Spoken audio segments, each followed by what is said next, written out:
When we think of the Land of Ooo, it's easy to picture candy people laughing in the streets, kingdoms glowing in strange colours, or the surreal beauty of magical forests stretching across the horizon.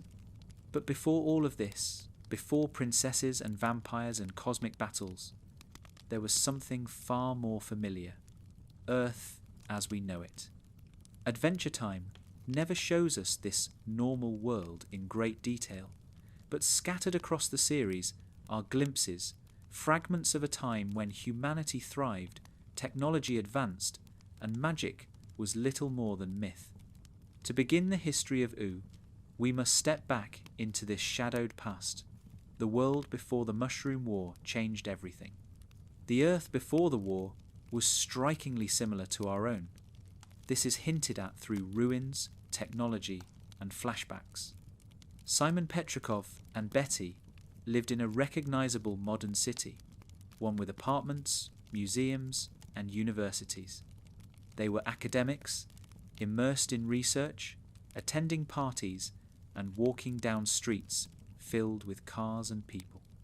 Even the way Simon describes his life before the crown reveals a time when humanity was at its peak of knowledge, connected by culture and science. The artifacts left behind, televisions, VHS tapes, video game consoles, all confirm that this world was not some alien land, but our own Earth on the cusp of collapse. Yet beneath this familiar surface, cracks were already forming. Adventure Time hints at rising tensions, experiments with dangerous weapons, and the slow deterioration of human society. Though the series never directly spells out the political state of the world, the existence of the mushroom bomb tells us everything we need to know. Somewhere, somehow, humanity developed a weapon capable of ending civilization.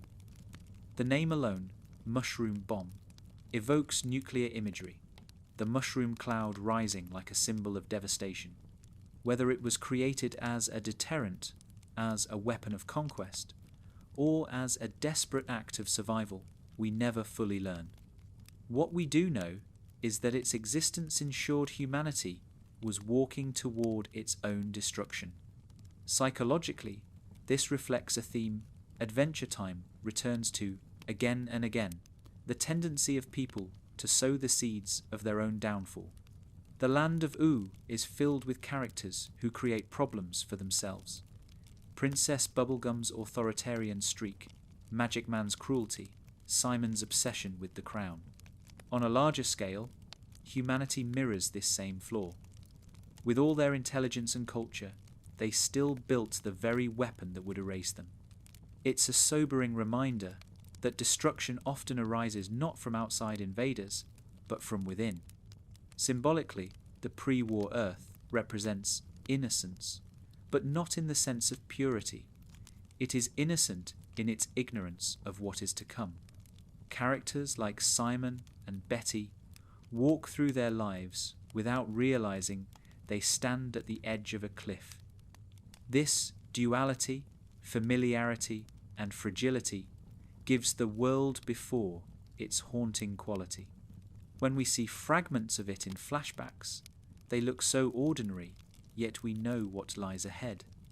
Every shot of a bustling city, every glimpse of human technology, is coloured by the audience's awareness that it will all be buried under centuries of mutation and magic.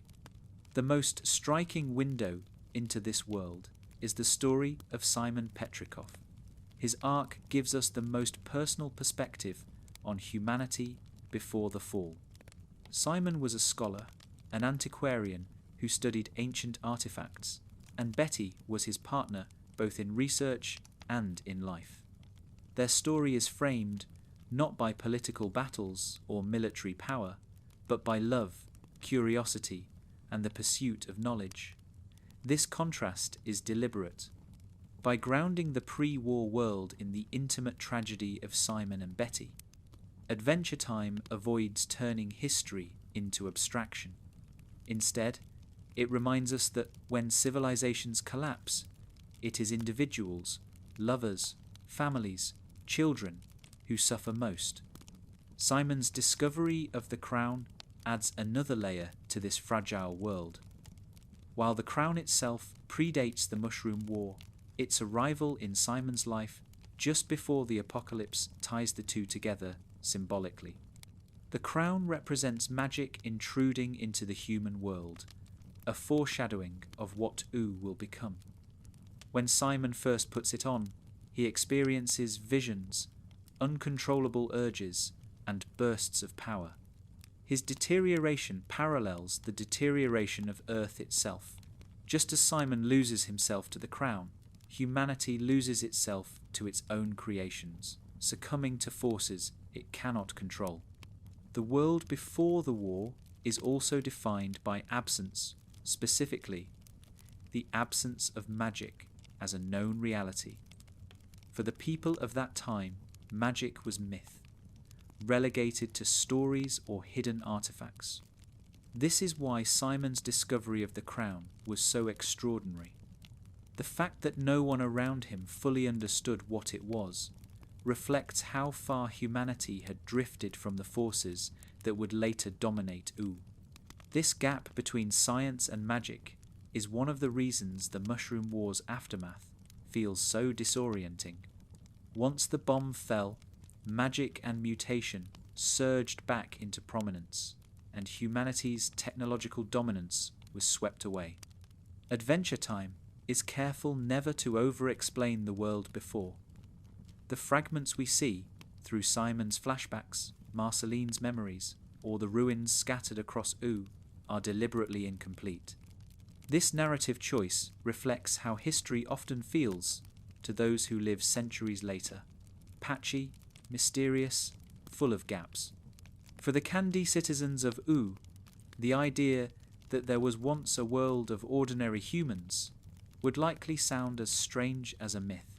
By keeping the pre-war Earth half hidden, the show captures the way civilizations forget, the way stories of the past dissolve into legend. And yet, those fragments are enough to haunt us. Think of Marceline's flashback in Simon and Marcy, wandering through empty shopping malls, scavenging for supplies as a child. These ruins tell us that the world was once alive with human activity, and now it is silent. Psychologically, this setting resonates with viewers because it reflects our own fears of collapse. The abandoned mall, the ruined cities, the broken highways, these are not just fantasy backdrops. They are images of our own world undone, a mirror held up to our anxieties about war, climate change, and self-destruction. From a symbolic perspective, the world before the Mushroom War functions as Adventure Time's Eden. It was not perfect, but it was familiar, structured, and recognizably human. The war, then, becomes the fall, the event that transforms Earth into something unrecognizable. Ooo is the post-Edenic world, full of strange wonders and horrors born from humanity's mistakes. This framing gives the series a mythic structure. The characters we follow are not living in the peak of civilization, but in its aftermath. Their adventures take place in the ruins of a world that once resembled our own. The world before also explains much about the characters who carry its memory. Simon and Marceline are haunted by what they lost. Their trauma is rooted not only in personal suffering, but in the collapse of everything they knew. Marceline's loneliness, her search for connection, is shaped by her childhood in a world where humans had vanished. Simon's madness, his inability to let go of Betty, is tied to the fact that he witnessed humanity's fall firsthand. For both of them, the world before is not just history, it is a wound that never heals.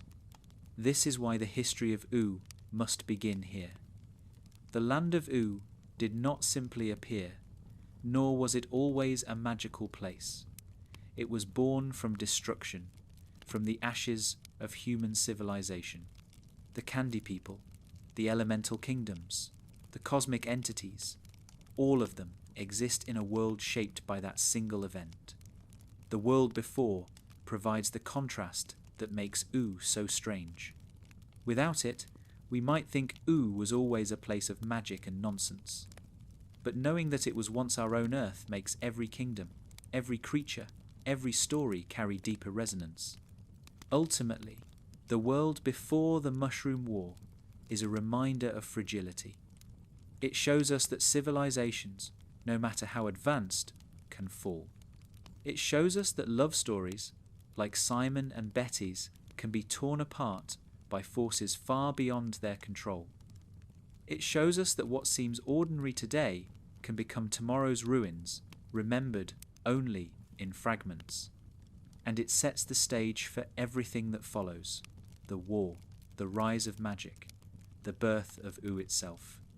To understand the Land of Ooo, we must never forget that it began as a world like ours, a world that believed itself stable right up until the moment it ended. If the world before the Mushroom War was defined by its familiarity, the Mushroom War itself was defined by its devastation. It was the moment when everything changed, when the Earth as humans knew it ended, and the strange, magical, mutated world of Ooo was born. Though Adventure Time never gives us a single clear episode laying out the war, the fragments we see across the series allow us to piece together a picture of catastrophe. The Mushroom War was more than just a battle. It was the crucible in which the Land of Ooo was forged. The most direct evidence of the war is, of course, the mushroom bomb. Its very name evokes nuclear imagery, a mushroom cloud towering into the sky, casting a shadow over humanity's future. In Adventure Time, the bomb is not only a destructive weapon, but also a catalyst for transformation. When it fell, it did not simply kill, it altered. The landscapes we see in Ooo, filled with twisted forests, warped deserts, and ruins overgrown with strange new life, are the aftershocks of that single event. Whether the bomb itself contained magical elements, or whether the sheer scale of its destruction allowed magic to seep back into the world, its detonation reshaped the Earth into something alien. Simon Petrikov's story offers one of the most personal glimpses into this moment. In the flashbacks we see in Simon and Marcy, Simon and young Marceline wander through the wreckage of cities destroyed by the war. The air is dangerous, the streets are empty, and survival is a daily struggle. What strikes us most is not just the destruction of buildings, but the absence of people. Humanity, once so dominant, has nearly vanished.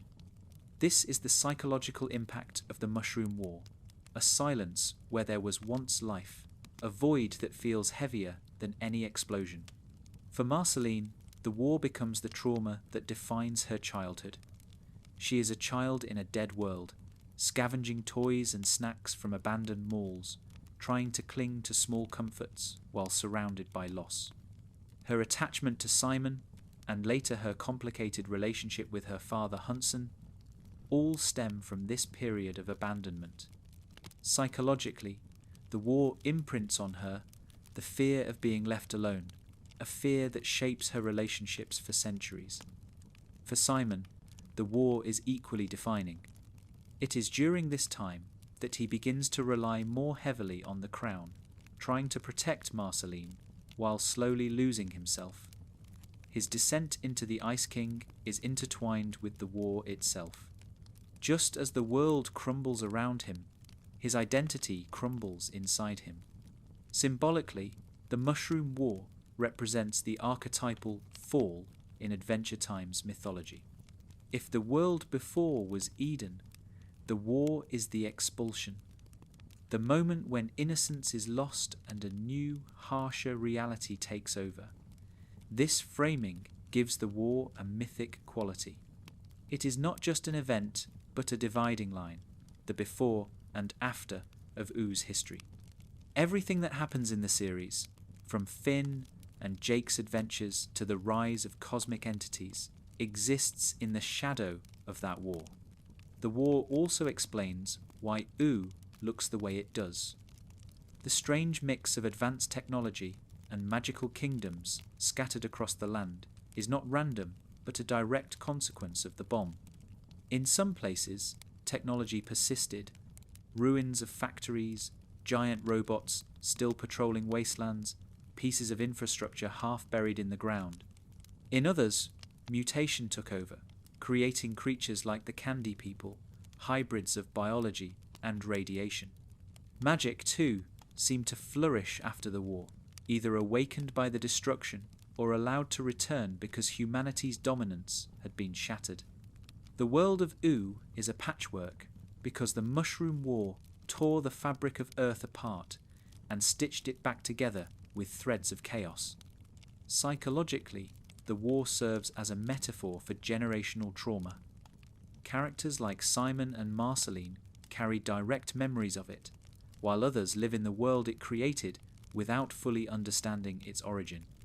This mirrors how real-world societies carry the echoes of wars long after they end. Even when the violence is over, its effects ripple through generations, shaping cultures, landscapes, and identities. In Ooo, this is literal. Every character lives in the aftermath of the Mushroom War, whether they realize it or not. Adventure Time is deliberate in not giving us a full account of how the war started. We know it involved advanced weapons, and we know humanity bore the responsibility. But the specifics are left vague, and that vagueness is meaningful. It shifts the focus from blame to consequence. The war matters not because of which side fired the first shot, but because of what it left behind. A broken world that became something strange and new. By avoiding the details, the show allows the Mushroom War to function as a universal symbol of self-destruction, applicable to any number of human conflicts. The war also introduces one of Adventure Time's central themes, the coexistence of destruction and creation. The mushroom bomb devastated the world, but it also gave birth to Ooo. Without it, there would be no Candy People, no magical kingdoms, no adventures for Finn and Jake. The horror of the war is inseparable from the wonder of the world that follows. This duality is unsettling, but also deeply human. From the ashes of catastrophe, new forms of life emerge. From loss, new stories begin. The Mushroom War embodies this paradox, showing us that endings and beginnings are always intertwined.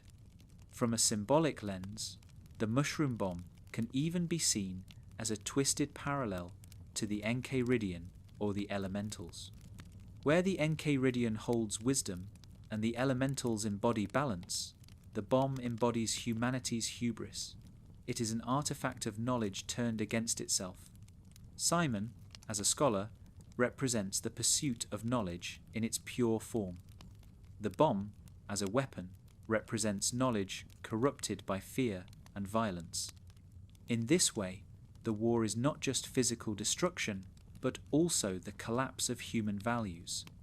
The war's legacy is visible throughout Ooo in its ruins. Abandoned malls, underground bunkers, skeletal skyscrapers, and fields littered with broken machines remind us that there was once a thriving world. These ruins serve as silent witnesses, shaping how characters like Finn, who never knew the war, still live among its echoes. For Finn, these remnants are not tragic but mysterious, artifacts of a past he cannot fully grasp. For Marceline, they are wounds. For Simon, they are reminders of what was lost. This range of perspectives shows how trauma is experienced differently depending on proximity and memory. One of the most intriguing details about the Mushroom War is its connection to magic. While the series never outright states that the bomb itself was magical, its aftermath suggests a mingling of science and sorcery. The existence of entities like the Lich, born from the aftermath of the war, supports this idea. The bomb's detonation may have cracked open the boundaries between dimensions, allowing ancient forces to seep into Earth. This interpretation explains why Ooo feels both futuristic and medieval, both technological and mystical. The Mushroom War was not just the end of humanity's age, but the beginning of magic's resurgence. Psychologically, this blending of science and magic reflects the human fear of losing control over our own creations. Just as Simon lost himself to the crown, humanity lost control of its technology. The war is a mirror of human anxieties about invention and destruction, showing us that the line between progress and catastrophe is thin. By linking technology with mutation and magic, Adventure Time suggests that the two are not as different as they seem. Both can shape worlds. Both can destroy them. Ultimately, the Mushroom War is the hinge on which the entire history of Ooo turns. It is the moment when Earth ceased to be Earth and became something new. Every kingdom, every character, every story traces back to that day. The war explains why Ooo is strange, why its people are mutated, why magic thrives, and why humans are so rare. It is the great dividing line, the scar across history that can never be healed. For the audience, the Mushroom War is also a reminder of our own fragility. It is an echo of nuclear fears, environmental collapse, and human self-destruction. Adventure Time presents it not as a warning, but as a reality already embedded in its world. By the time we arrive in Ooo, the war has already happened. Its consequences are the stage on which the story unfolds. This framing forces us to think not about preventing catastrophe, but about living in its aftermath. And yet, the Mushroom War is not presented without hope. From its ashes rose Marceline, Finn, Jake, and the countless beings who fill Ooo with life. Destruction and creation are inseparable, and the war proves this truth. As devastating as it was, it gave rise to a world of wonder. This paradox lies at the heart of Adventure Time's philosophy, that even in endings there are beginnings, and even in the darkest histories there can be beauty. If the Mushroom War was the great catastrophe that ended the old world, then the story of Simon and Marceline is the most intimate lens through which we see its aftermath. Adventure Time doesn't give us sprawling depictions of armies clashing or governments collapsing. Instead, it shows us a man and a little girl wandering through empty streets, scavenging what they can, and trying to protect each other against a world that has stopped making sense. Their survival story is not just one of endurance, but also of transformation. The transformation of Simon into the Ice King and of Marceline into the Vampire Queen we come to know.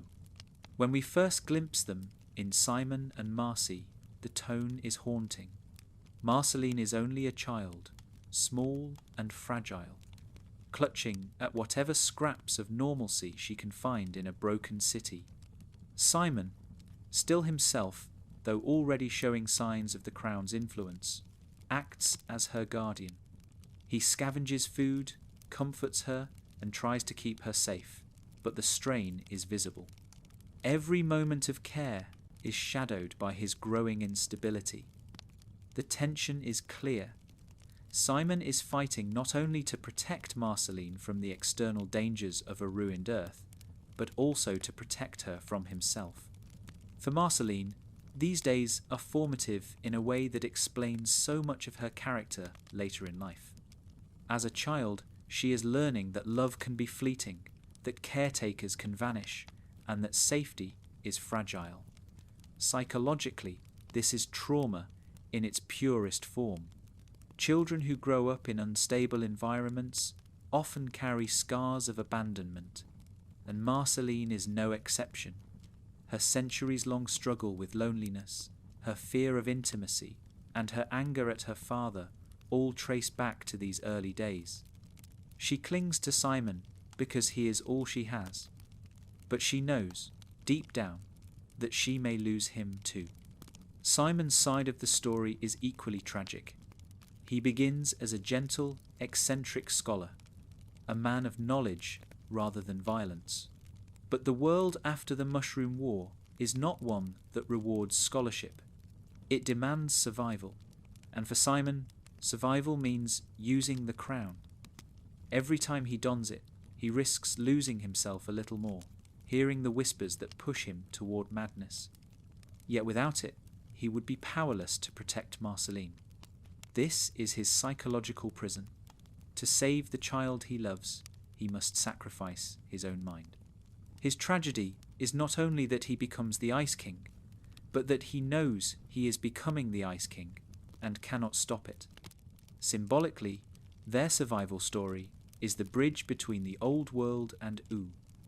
Simon carries the memory of humanity's height, knowledge, culture, and love for Betty. Marceline carries the future, a child who will live for centuries, adapting to the new world that emerges. Their bond is like a handoff, the torch of survival passing from one generation to the next, though not without cost.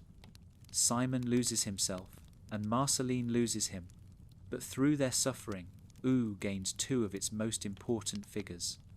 One of the most powerful moments in Simon and Marcy comes when Simon sings the Cheers theme song to comfort Marceline. The absurdity of it, a relic of a world gone, a sitcom jingle sung in a ruined city, carries profound symbolic weight. To Marceline, the song becomes a lullaby, a memory of safety. To Simon, it is a desperate attempt to hold on to normalcy in a world that no longer has any. This moment encapsulates the emotional tone of their survival. Humour and tenderness persisting against despair. Adventure Time reminds us here that even in catastrophe, humans cling to small rituals of love and culture because those rituals are what make survival bearable. Marceline's relationship with Simon also explains why she carries such deep resentment toward her father, Hunson Abadir. Hunson was absent during her most vulnerable time, leaving Simon to take on the parental role. Psychologically, this creates a split in Marceline's perception of love and family.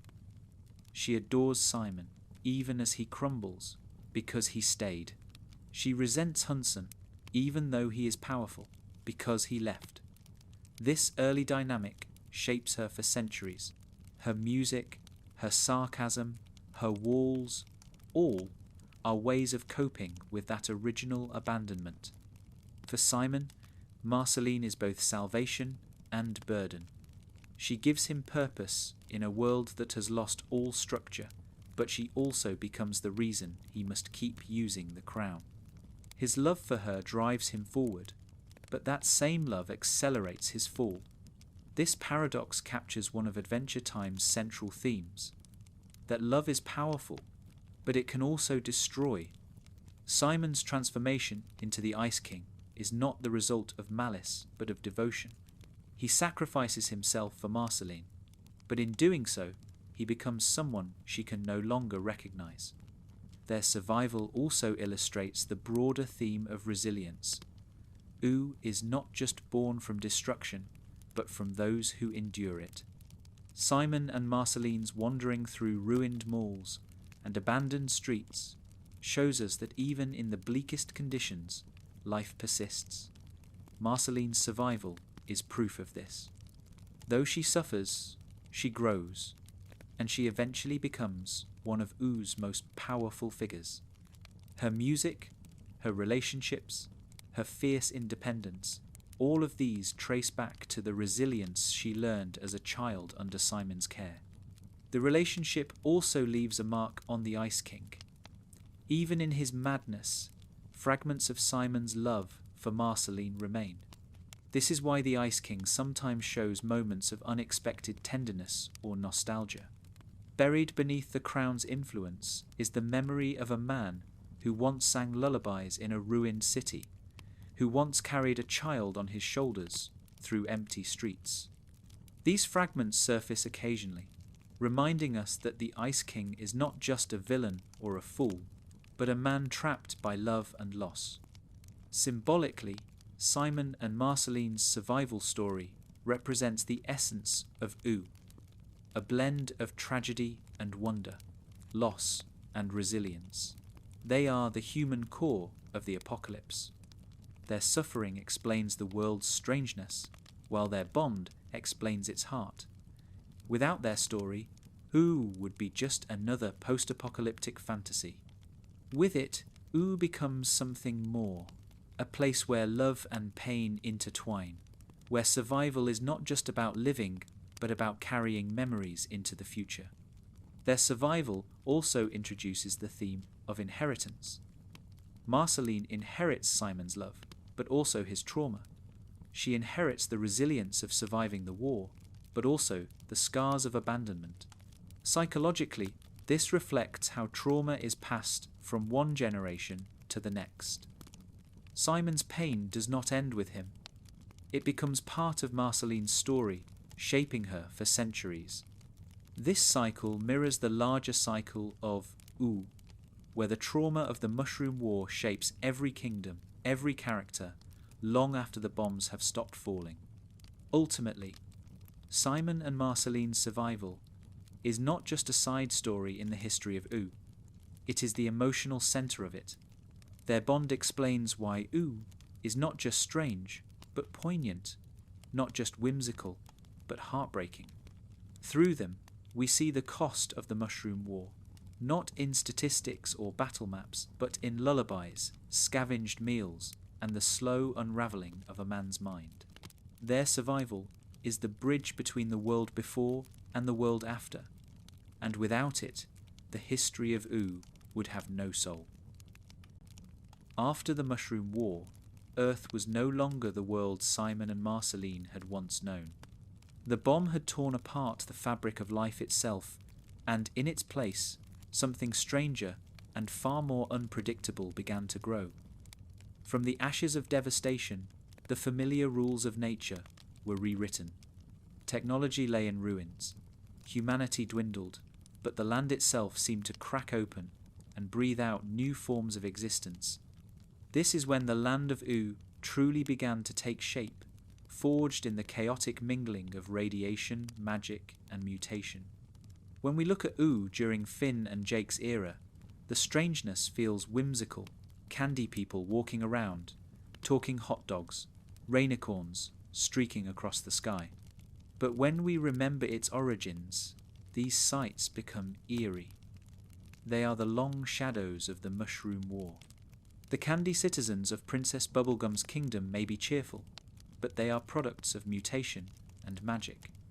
The bizarre hybrid creatures that fill forests and dungeons are not natural evolutions, but the outcomes of chaos, twisted by forces unleashed in the war. One of the biggest mysteries is how magic itself reasserted its place in the world. Before the war, magic had receded into legend, hidden in artifacts like Simon's crown. After the bomb, it flourished. Perhaps the detonation cracked open dimensions, letting magical energy flood back into Earth. Perhaps the destruction of human civilization created a vacuum that magic rushed in to fill. Whatever the cause, magic and mutation became inseparable forces, reshaping Earth into Ooo. The Candy People themselves are one of the clearest signs of this change. Princess Bubblegum's creations combine science and magic, her own body being a living example of biomagic mutation. She is made of candy biomass, but she is intelligent, cunning, and nearly immortal. She represents the fusion of two worlds, the scientific knowledge of the old humanity and the strange vitality of post-war mutation. Through her, we see how Ooo blends the logic of human invention with the chaos of magical transformation. Mutation did not stop with candy. Across Ooo, animals transformed into strange hybrids. Rainicorns, dogs with magical stretching powers, talking penguins, and other creatures show us that biology itself was rewritten. Even Finn, as one of the last humans, is marked by the contrast. His ordinariness is extraordinary, precisely because he is surrounded by beings that are anything but ordinary. Psychologically, this sets Finn apart, giving him a sense of isolation, but also a unique identity. He becomes the bridge between humanity's past and Oo's future. The rise of magic also reawakened ancient beings. Vampires, long thought gone, re-emerged during Marceline's Stakes arc. Elementals, embodiments of fire, ice, slime and candy, regained influence. Sorcerers like Peppermint Butler thrived in this new age, finding that forbidden knowledge was no longer forbidden but useful. Wizard City became a hub for magical study, its chaotic experiments reflecting the instability of Ooo itself. These developments show that the Mushroom War did not just create mutation, it pulled magic back into relevance, making it a central force in the new world. Symbolically, the rise of magic and mutation reflects renewal after catastrophe. Out of destruction came creativity, even if it was strange and unsettling. Ooo is not a wasteland in the traditional post-apocalyptic sense. It is vibrant, full of life, albeit distorted. This vibrancy reflects a deeper truth, that even in the wake of devastation, life adapts. Where there is ruin, there is also growth, though it may not look familiar. Psychologically, the presence of mutation in Ooo speaks to the way trauma reshapes identity. Just as survivors of catastrophe carry scars, the land itself carries scars in the form of its altered creatures and landscapes. Marceline's vampirism, Simon's transformation, PB's candy biology, all of these are metaphors for the way trauma changes not only people, but entire societies. Ooo itself is traumatized, yet alive, marked forever by the war, but refusing to remain lifeless. The return of magic also reframes how we understand power in Ooo. Before the war, power belonged to governments, armies, and weapons. After the war, power shifted to those who could command magic, mutation, or both. This shift explains why kingdoms like PB's Candy Kingdom or the Fire Kingdom dominate, while remnants of human technology lie dormant in ruins. The hierarchy of Ooo is built not on machines, but on forces humanity once dismissed as myth. From a narrative perspective, this period explains why Adventure Time feels both futuristic and ancient. Robots patrol wastelands, while wizards cast spells. Comets of cosmic energy crash into Earth, while candy people gossip in their streets. This duality is not random, but rooted in the rise of magic and mutation after the Mushroom War. The world is simultaneously moving forward and backward, science and sorcery tangled together into something new. The rise of mutation also explains some of Oo's most unsettling imagery. Creatures like the deer with human-like hands, or hybrid monsters lurking in dungeons, remind us that not all mutation is playful. Some of it is horrific. This balance between whimsy and horror captures the essence of Ooo. It is a place of laughter and adventure, but also of nightmares. Symbolically, this reflects the duality of trauma itself. It can inspire creativity and resilience, but it also leaves behind grotesque scars. Importantly, the rise of magic and mutation also sets the stage for the Lich. Born from the Mushroom Bomb's aftermath, the Lich is the embodiment of destruction without renewal. He is the shadow side of mutation, the reminder that not all transformation leads to life. Where Ooo teems with strange vitality, the Lich seeks only to erase. His existence ties directly back to the bomb, making him both a product of and a threat to the new world. Without the war, there would be no Ooo. Without Ooo, there would be no Lich. Psychologically, the Lich's emergence highlights the darker side of change. For survivors, trauma can sometimes lead to growth, but it can also manifest as despair or nihilism. The Lich embodies that nihilism. He is the mutation that chooses death over adaptation, the voice that says nothing matters because everything ends. His presence ensures that Oo's history is not only about resilience, but also about the constant threat of collapse. Ultimately, the rise of magic and mutation is what gives Ooo its unique character. It is why the Land of Ooo does not look like other post-apocalyptic worlds. Instead of endless rubble, it offers forests that glow, rivers that sing, creatures that defy biology, and kingdoms made of candy, fire, and slime. It is a world where the horrors of the past are transformed into the wonders of the present, even as those horrors linger beneath the surface. Symbolically, this transformation tells us that life is not just about survival, but about reinvention. Ooo is not Earth resurrected, but Earth reimagined. Its candy people, wizards, and hybrids are the embodiment of the idea that life adapts endlessly, even in the face of catastrophe. This adaptation may be strange, it may be unsettling, but it is also beautiful. The rise of magic and mutation reminds us that endings are never absolute. From destruction, something new always emerges, carrying both the scars and the promise of what came before.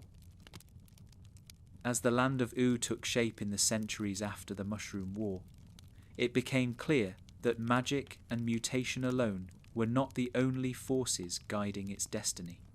Beneath the colourful kingdoms and strange new creatures lay something older, deeper, and far more fundamental: the power of the elementals.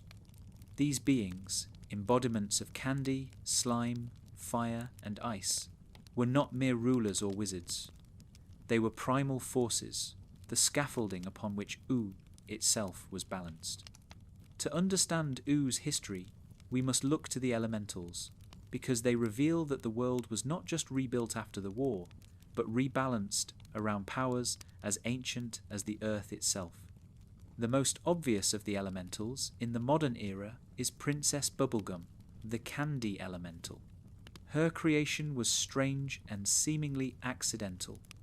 Formed from candy biomass, she rose to consciousness with intelligence and ambition that far surpassed those around her.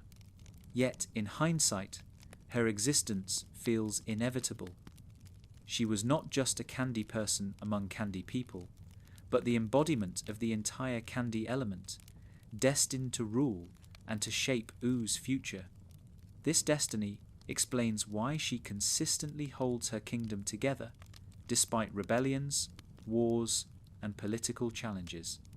Symbolically, she represents the sweetness of creation and community, but also the danger of control when sweetness hardens into authority. Opposite her in temperament and power stands Flame Princess, the fire elemental. Born into conflict with her father, the Flame King, she embodies the destructive yet vital nature of fire.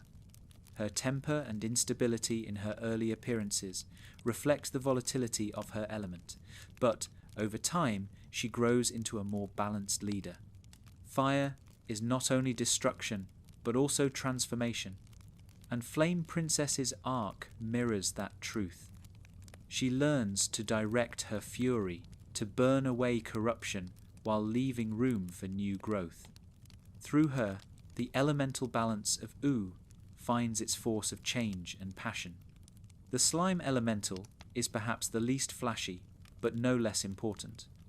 Represented by Slime Princess and her strange, shifting kingdom, slime embodies adaptability and persistence. Slime seeps into every crack, fills every void, and cannot be easily destroyed. While candy and fire make dramatic shows of power, slime endures quietly, spreading where others cannot. Psychologically, this reflects resilience. the ability to survive by bending rather than breaking. In Oo's ecosystem, slime is the reminder that not all strength is loud. Some strength is simply persistence. Finally, there is ice, embodied most tragically by Patient Street Pym. Unlike the other elementals, she lived through both the old world and the new, frozen and then reawakened into Oo.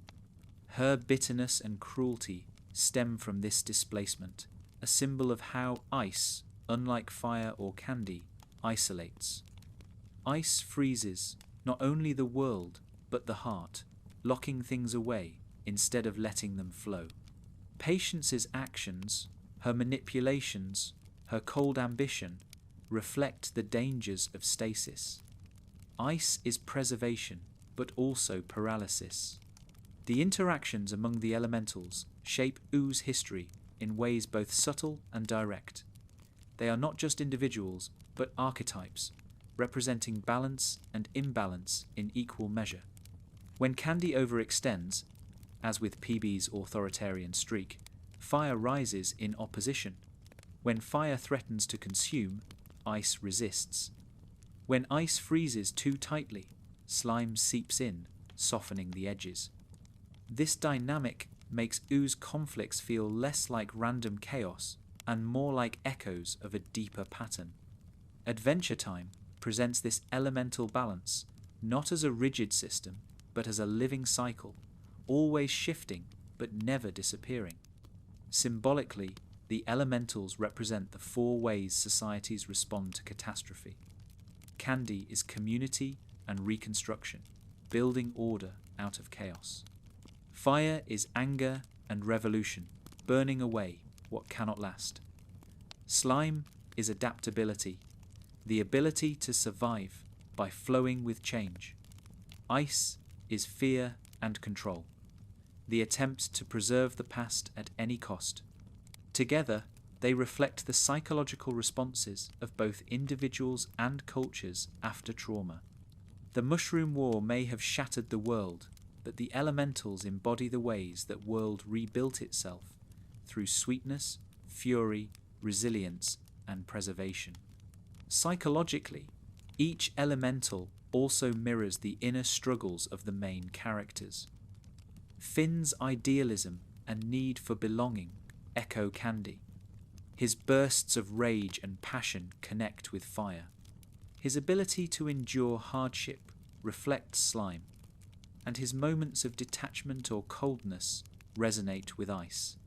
Jake, too, embodies Slime's adaptability in his laid-back attitude, while Marceline connects deeply with fire's volatility and ice's isolation. The elementals are not just cosmic forces, they are reflections of the psyche, projected into the landscape of Ooo. The elementals also serve as a reminder that Ooo is not entirely random.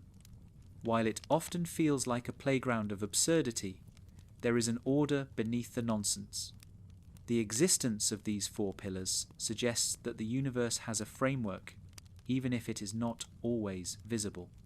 This framework connects Ooo to mythological traditions around the world, where civilizations imagined Earth structured around elements: earth, air, fire, water.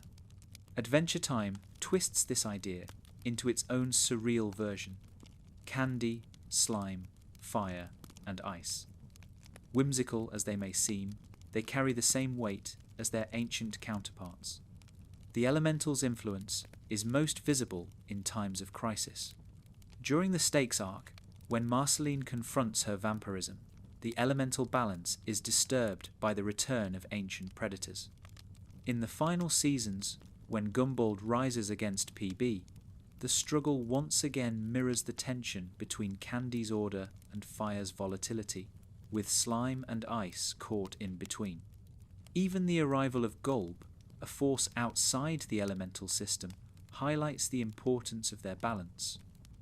GOLB represents entropy, chaos that dissolves all order. Against him, the elemental's role becomes even clearer. They are the glue that holds Oo's structure together, preventing it from collapsing entirely. Symbolically, the elementals remind us that balance is never permanent. Oo's history is one of constant flux, kingdoms rising and falling, heroes succeeding and failing. The elementals embody this cycle. Candy kingdoms can crumble, fire rulers can fall, ice can melt, slime can scatter, but none of them ever truly disappear. They shift, they adapt, they re-emerge in new forms. This resilience reflects the resilience of life itself. No matter the catastrophe, some version of sweetness, fury, resilience, and control will always return. Another fascinating aspect of the elementals is how they connect to legacy. Each elemental is tied to a lineage, a succession of beings who carry the elemental spirit. PB is not the first Candy elemental, nor will she be the last. Flame Princess inherits her role from the Flame King, even as she redefines it. Slime Princess carries on a tradition of rulers who embody fluidity. Patient Street Pim is a relic of an earlier era, but her influence lingers. This continuity suggests that Oo's history is not just cyclical, but generational, with each new era inheriting both the strengths and the flaws of the past. The elementals also link back to the Enchiridion, which describes the forces that shape Ooh and provides heroes like Finn with the wisdom to navigate them. Though the book is often treated as a guide to quests and virtue, its deeper purpose is to frame Ooh within the balance of cosmic and elemental forces. By connecting Finn to the elementals, the Enchiridion makes him not just a hero of his time, but part of a larger tradition, woven into the cycles that define the world. Ultimately, the rise of the elementals tells us that Oo's history is not only about destruction and mutation, but about structure. Even in a world as absurd as Ooh, there are rules, patterns, and balances that give it meaning. The elementals embody this truth.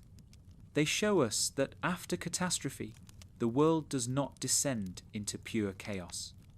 Instead, it reshapes itself around archetypal forces that endure. Candy, fire, slime, and ice are more than kingdoms or rulers. They are the pillars of existence in Ooh, the elements of survival, resilience, and renewal.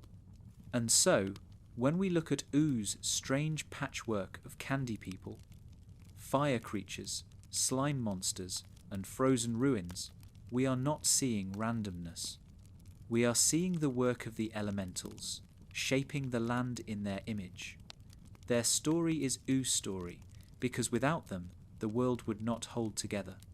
They are the silent architects of balance, the forces that ensure Ooh is not just chaos, but a place where life, however strange, can endure. While the elementals shaped Ooh through primal forces of candy, slime, fire, and ice, there was another realm whose shadow fell across the land, the Nitosphere. Unlike the kingdoms of Ooh, which were tied to the natural elements and the consequences of the Mushroom War, the Nitosphere was something entirely different, a dimension of demons, contracts, and chaos ruled by Hunson Abadir, Marceline's estranged father. Its influence was never constant, but it rippled through Ooh at crucial times, adding layers of complexity to the history of the land. The Nitosphere was not just a backdrop for Marceline's family drama. It was a reminder that Oo's story was never confined to its own borders. Other realms had their say, and none was stranger than this one. The Nitosphere itself is portrayed as both grotesque and absurd. It is a place where demons bicker, where bureaucracy mixes with torment, and where Hunson sits comfortably as the unquestioned ruler. Unlike the cold, orderly underworld ruled by death, the Nitosphere thrives on disorder. Its rules exist, but they are slippery, more like tricks in a contract than laws of nature. Hunson embodies this duality. On one hand, he is terrifying, devouring souls with casual ease. On the other, he is oddly bureaucratic, treating the nightosphere's horrors like items on a to-do list. This strange mixture of menace and banality makes the nightosphere unique. It is hell, but it is also business as usual. Hunson's relationship with Ooo begins most directly through Marceline. As his daughter, she becomes the bridge between realms. Yet their bond is fraught with conflict. Hunson represents abandonment and exploitation in her life. The father who was absent when she needed him most. The figure who cares more for power than for family. Psychologically, this explains Marceline's guarded personality. She distrusts authority because her earliest authority figure betrayed her. She struggles with intimacy because love, to her, is bound up with loss. The nightosphere's shadow is not just over Ooo, but over Marceline's heart. At the same time, the nightosphere is a reminder that Ooo is not an isolated stage. Its characters constantly brush against other dimensions. Prismo's time room, the dead world, the cosmic spaces of comets and GOLB. The nightosphere fits into this pattern as a place where Oo's rules do not fully apply. Contracts can override destiny. Demons can slip between realms. This permeability makes Ooo feel larger, part of a multiverse where every decision echoes beyond borders. Symbolically, the nightosphere represents the chaos of temptation and corruption. Unlike the elementals, who embody fundamental truths, the nightosphere embodies distortion.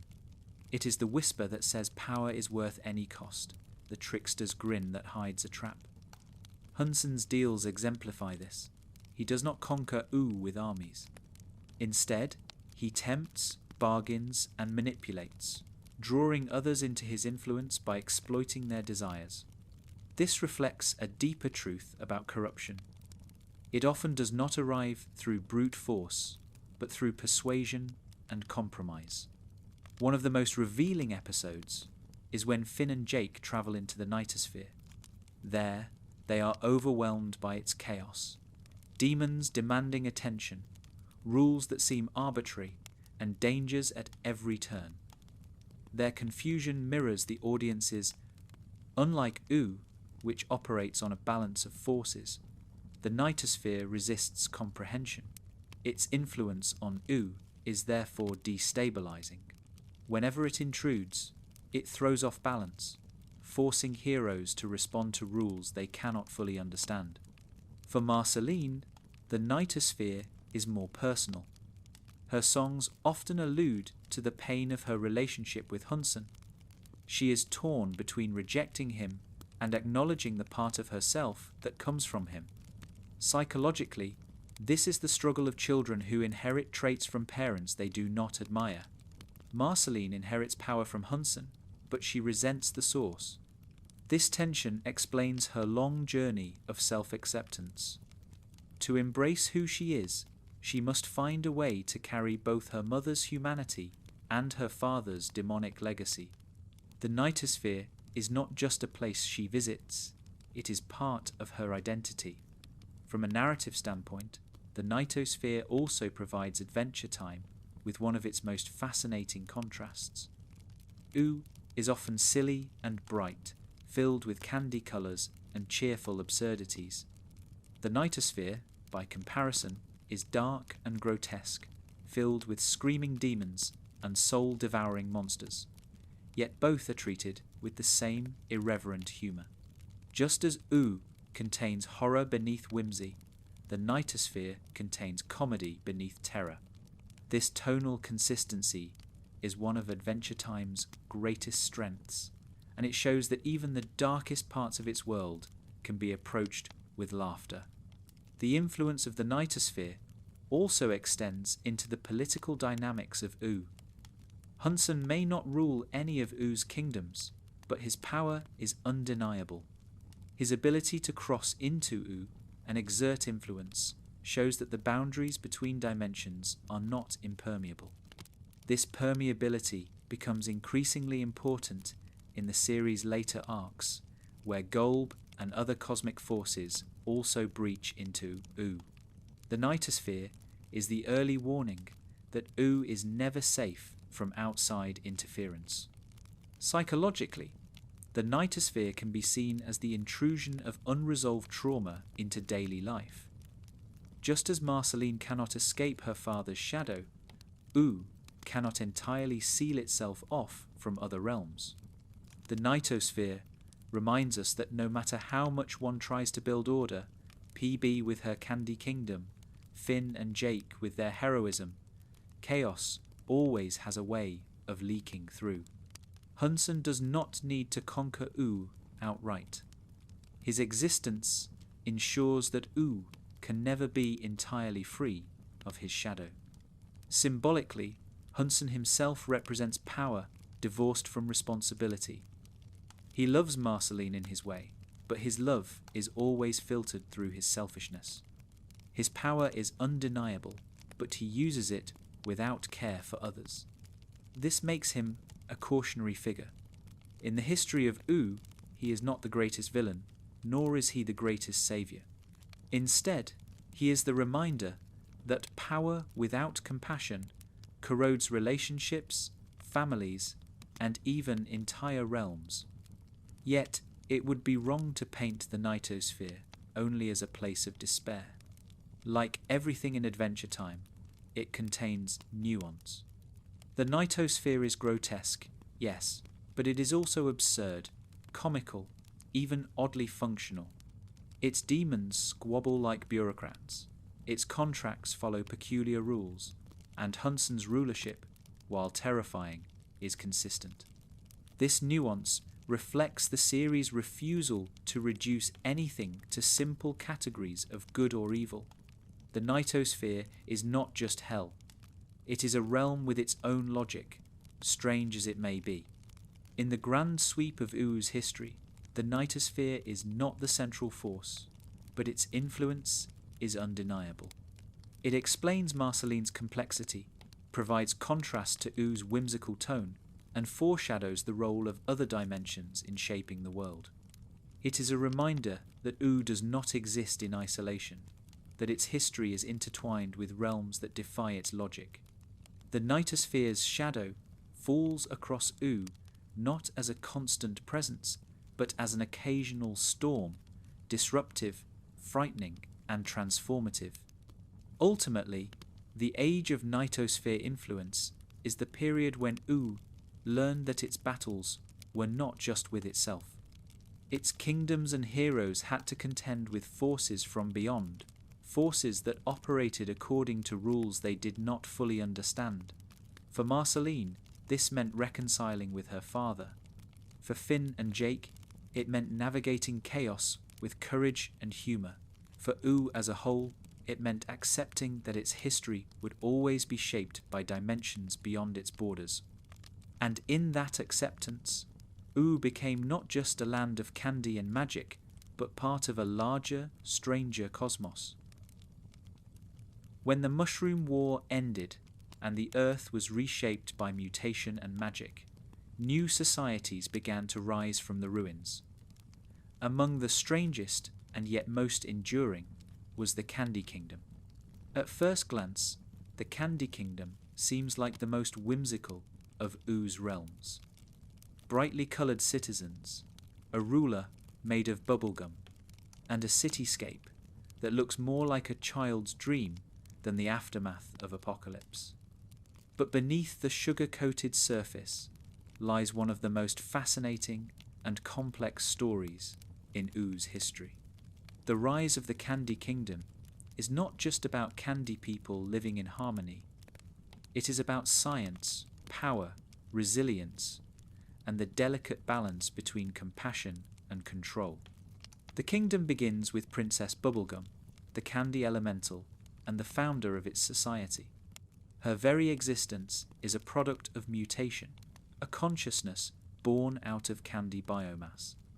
Unlike most candy people, who are naive, simple, and often careless, Bubblegum was born with intelligence, ambition, and vision. From the moment she came into being, she was different.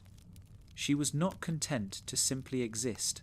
She wanted to build, to lead, to protect, and, at times, to control.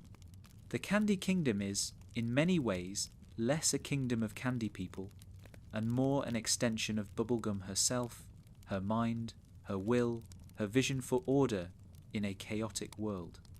Early on, Bubblegum experimented with creating candy life. Through her scientific genius, she brought into existence countless citizens, each with their own personalities and quirks. Some were loyal and simple, like Cinnamon Bun. Others were cleverer, like Peppermint Butler, who harboured his own dark ambitions. The act of creating life placed Bubblegum in the role of both ruler and parent. Psychologically, this shaped her into someone who saw the kingdom not only as a political body, but as a family, albeit one where she alone was in charge. To her, the Candy Kingdom was both nation and experiment. But the rise of the Candy Kingdom was not without conflict. One of the earliest and most important challenges came from her relative, Gumbald. Originally part of her own candy family, Gumbald rebelled against Bubblegum's authority. Where she sought to maintain control through order and stability, he sought independence and ambition of his own. His rebellion tore apart the Candy family and forced Bubblegum to assert her dominance. She used science not only to create, but to punish, reducing her enemies into simpler forms like the punch bowl and lolly. This event set the tone for the kingdom's history. Order maintained through control, rebellion suppressed through transformation. Symbolically, the Candy Kingdom represents the tension between innocence and authority. Its citizens are cheerful, simple-minded beings who seem incapable of sustaining themselves without guidance. They laugh, dance, and often blunder their way through life, yet their very survival depends on Bubblegum's leadership. This creates a paradox. The Candy Kingdom is colourful and happy, but its stability comes from authoritarian rule. PB must micromanage, manipulate, and sometimes deceive her people in order to keep them safe. She embodies the paradox of leadership, the desire to protect clashing with the temptation to control. Psychologically, Bubblegum's relationship to her kingdom reflects her own struggles with identity. As a being born of candy biomass, she is both mother and monarch, creator and ruler. She feels deep responsibility for her people, but she also struggles with loneliness. Her citizens cannot truly understand her, and so she surrounds herself with advisors like Peppermint Butler or allies like Finn and Jake. Yet even then, she remains isolated. This isolation feeds into her authoritarian streak. If no one else can be trusted to bear the burden of leadership, then she must bear it alone, even if it means manipulating those around her. The Candy Kingdom also becomes the political centre of Ooo. While other kingdoms, fire, ice, slime, lumpy space, rise and fall in importance, the Candy Kingdom consistently stands as the hub of stability. Its citizens may be silly, but its infrastructure, science, and leadership make it a beacon of order. In wars against Gumbald, in conflicts with external threats like the Lich, and even in times of relative peace, the Candy Kingdom provides the backbone of Oo's politics. This centrality is no accident. Bubblegum built her kingdom not only as a haven for candy people, but as a fortress, capable of withstanding chaos from within and without. One of the most fascinating figures within the kingdom is Peppermint Butler. Though he appears loyal to Bubblegum, his dealings in dark magic reveal another side to the Candy Kingdom's story. He represents the kingdom's shadow. The acknowledgement that survival requires not only science and sweetness, but also knowledge of darkness. His relationship with death, his necromancy, and his secretive actions reveal that beneath the sugary surface the Candy Kingdom is prepared to engage with forces others would fear. This duality adds depth to the kingdom's rise. It is not only a place of innocence, but also of pragmatism, willing to use whatever tools necessary to survive. Symbolically, the Candy Kingdom reflects humanity's own attempts to rebuild after catastrophe.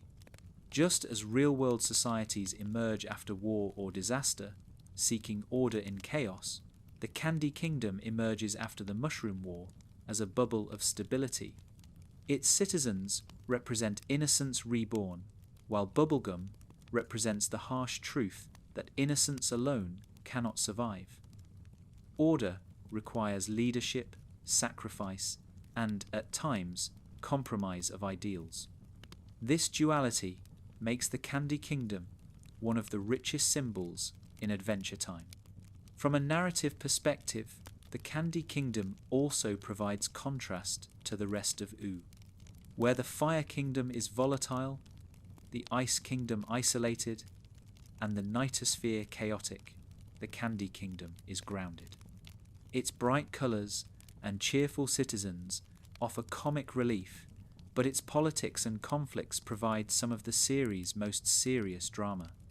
Bubblegum struggles with Gumbald, her moral dilemmas, and her fraught relationships with Finn and Marceline all unfold against the backdrop of the kingdom she built. This makes it not just a setting, but a character in its own right, evolving with the story. Psychologically, the kingdom also serves as a mirror for Finn. As a human growing up among candy people, Finn experiences both belonging and alienation. He is cherished as a hero, yet he knows he is different. His relationship with Bubblegum is shaped by this dynamic.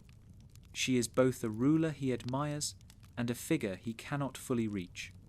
The Candy Kingdom becomes the stage where Finn learns about responsibility, authority, and the complexity of love.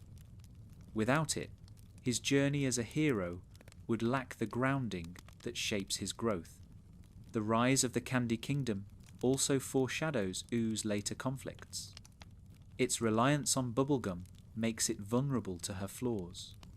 When she becomes too controlling, the kingdom suffers. When she lets down her guard, enemies exploit its weaknesses. This fragility reflects the reality of societies built around a single leader. Strong as it may appear, the kingdom is only as stable as Bubblegum herself. This interdependence ensures that her personal struggles, with identity, morality, and love, ripple outward into the entire history of Ooo.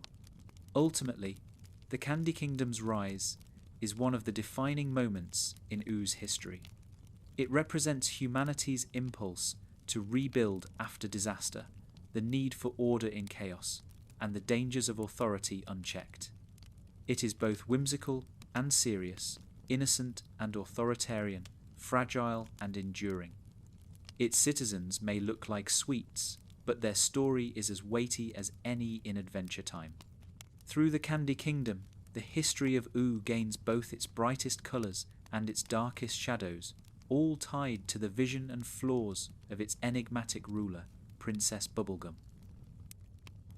Though the Candy Kingdom became the political centre of Ooo, it was never alone.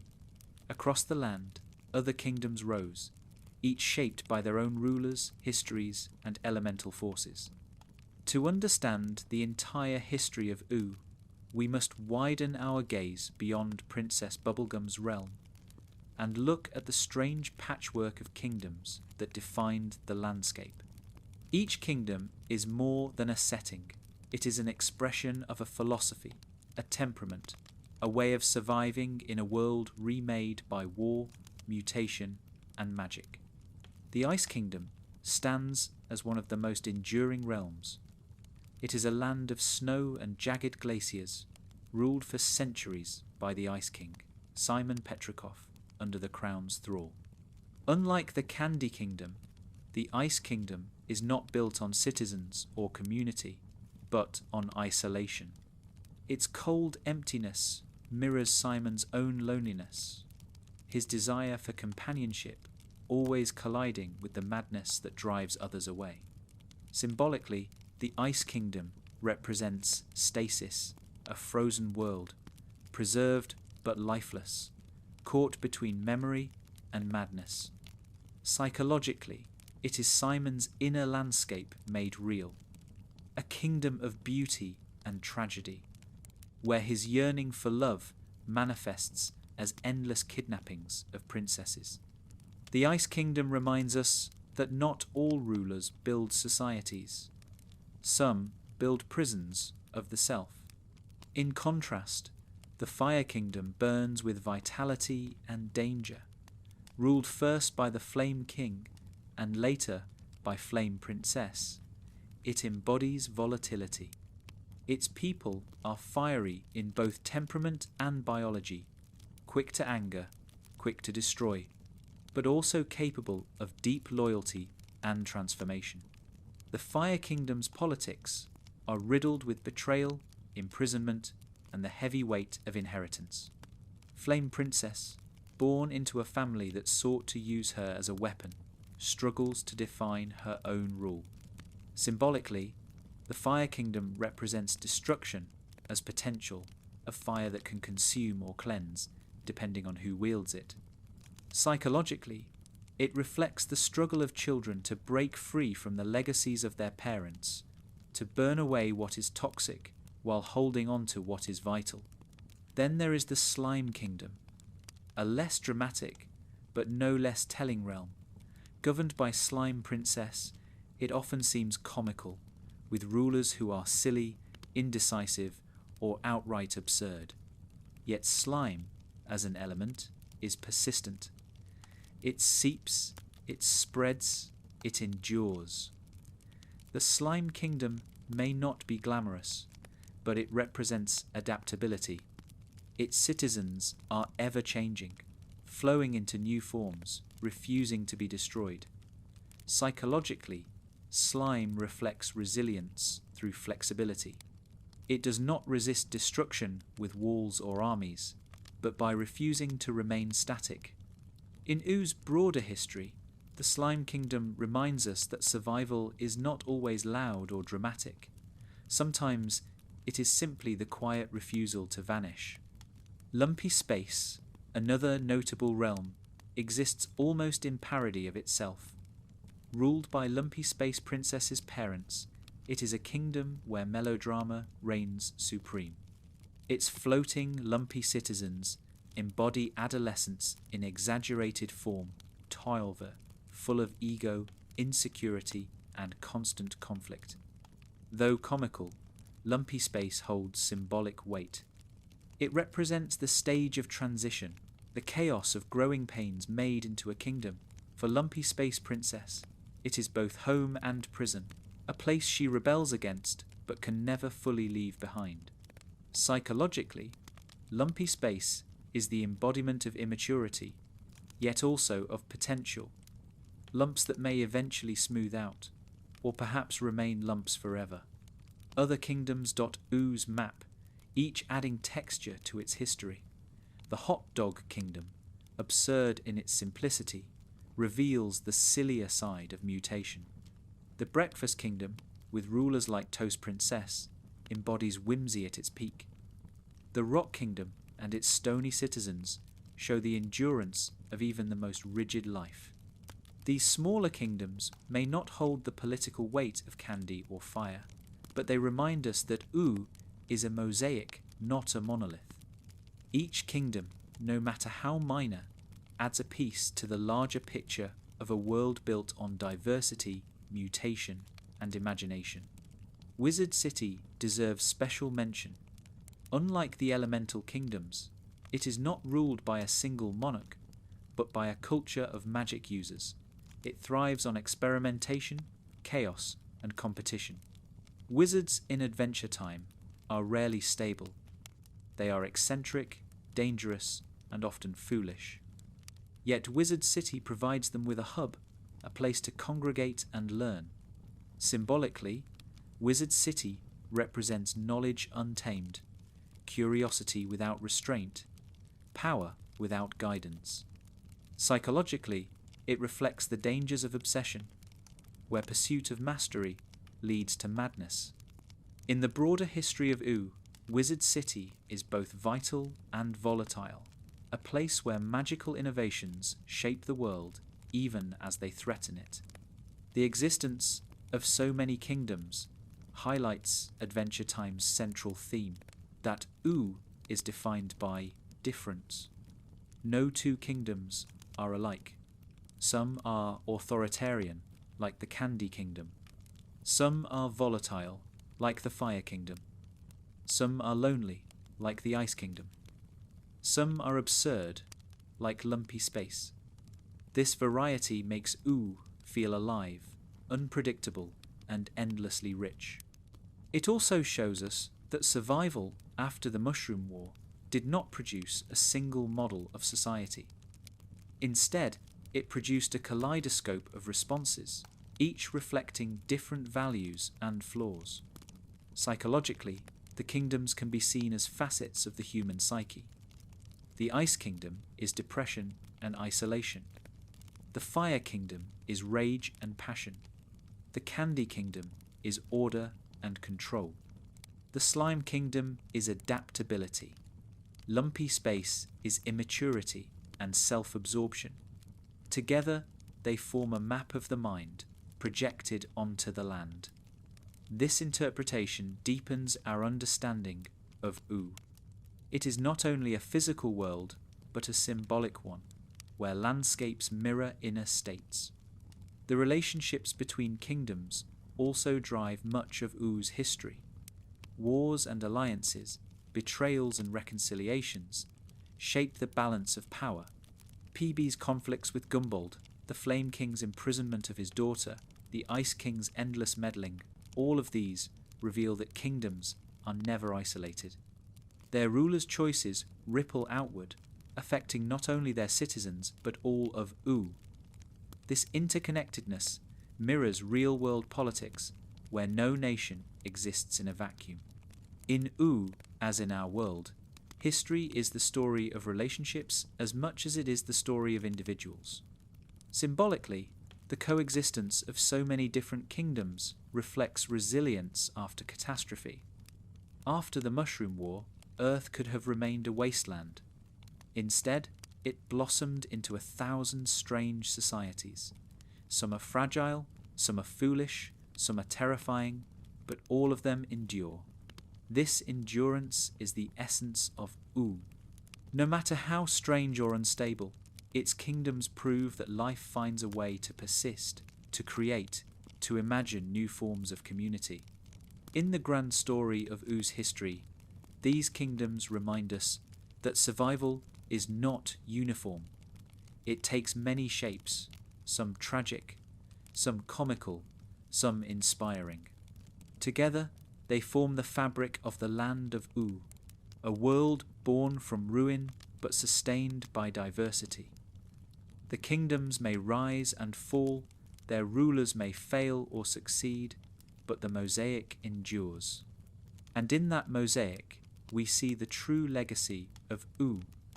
Not a single narrative, but 1,000 stories, all bound together in a land where candy, fire, ice, slime, lumps, and countless others coexist in the strangest harmony imaginable.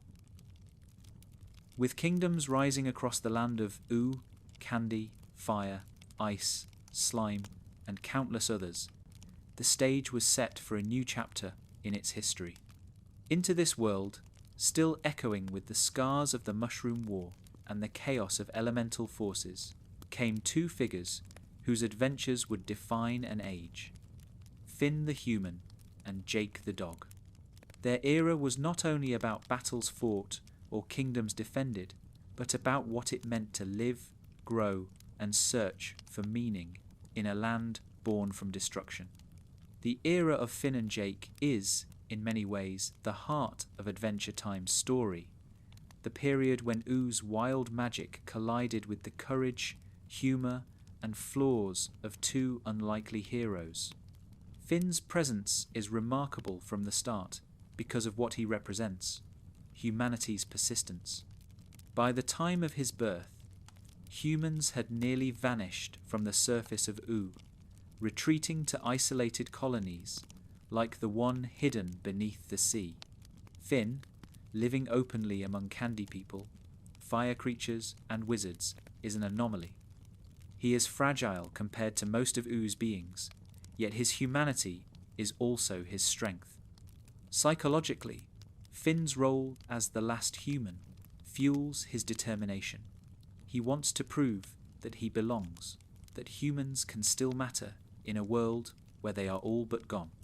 His courage often outpaces his maturity, leading him into trouble. But it is precisely this reckless bravery that makes him Oo's chosen hero. Jake, by contrast, represents something entirely different. With his magical stretching powers and laid-back attitude, Jake embodies adaptation. Where Finn charges forward, Jake lounges back. Where Finn sees danger, Jake cracks a joke. Yet beneath his humour lies wisdom, the kind that comes from accepting life's strangeness rather than fighting against it. Jake balances Finn, teaching him to relax when his intensity threatens to overwhelm him, but also learning from Finn's drive to care about justice and responsibility. Together, they form a partnership that is both comedic and profound. The early days of Finn and Jake's era are marked by episodic adventures, fighting monsters, saving princesses, and wandering through Oo's bizarre landscapes. These stories, light-hearted on the surface, serve a deeper purpose. They allow us to see Ooo through their eyes, to experience its absurdities and dangers as part of daily life. Each dungeon crawl, each encounter with a strange creature, is a reminder that Ooo is unpredictable, filled with remnants of the old world and creations of the new. Finn and Jake's willingness to dive into this chaos reflects their role as explorers of meaning, not just fighters of evil. But their era is not defined by random quests alone. As the story unfolds, their relationships with the kingdoms and their rulers shape Oo's history. Finn's infatuation with Princess Bubblegum, for instance, ties him to the Candy Kingdom in ways that go beyond heroics. His longing for her love, his eventual heartbreak, and his gradual acceptance mirror his journey from boyhood to maturity. Psychologically, this arc reflects the universal experience of unrequited love, the way it can both wound and teach. For Ooo, it shows that heroes are not only shaped by battles, but by emotions. Jake's relationships are equally significant. His romance with Lady Rainicorn bridges not only species but cultures, creating a family that symbolises reconciliation in a land shaped by war. Their children, hybrids of Dog and Rainicorn, carry within them the legacy of two lineages, once divided by conflict. Symbolically, their family represents Oo's future, a blending of differences into something new. Jake's laid-back parenting, combined with Lady Rainicorn's loyalty, creates a model of love that contrasts with the broken families of characters like Marceline or Flame Princess. The era of Finn and Jake is also marked by their encounters with cosmic forces. From the Enchiridion, which places Finn into a lineage of heroes, to their interactions with Prismo, the Cosmic Owl, and Death, Finn and Jake's adventures consistently push them beyond the scale of ordinary quests. They are not just heroes of Ooo, they are pawns, players, and sometimes even challengers in a cosmic game. This expansion of scope reflects their growth. What begins as saving candy people from silly monsters becomes a confrontation with destiny itself.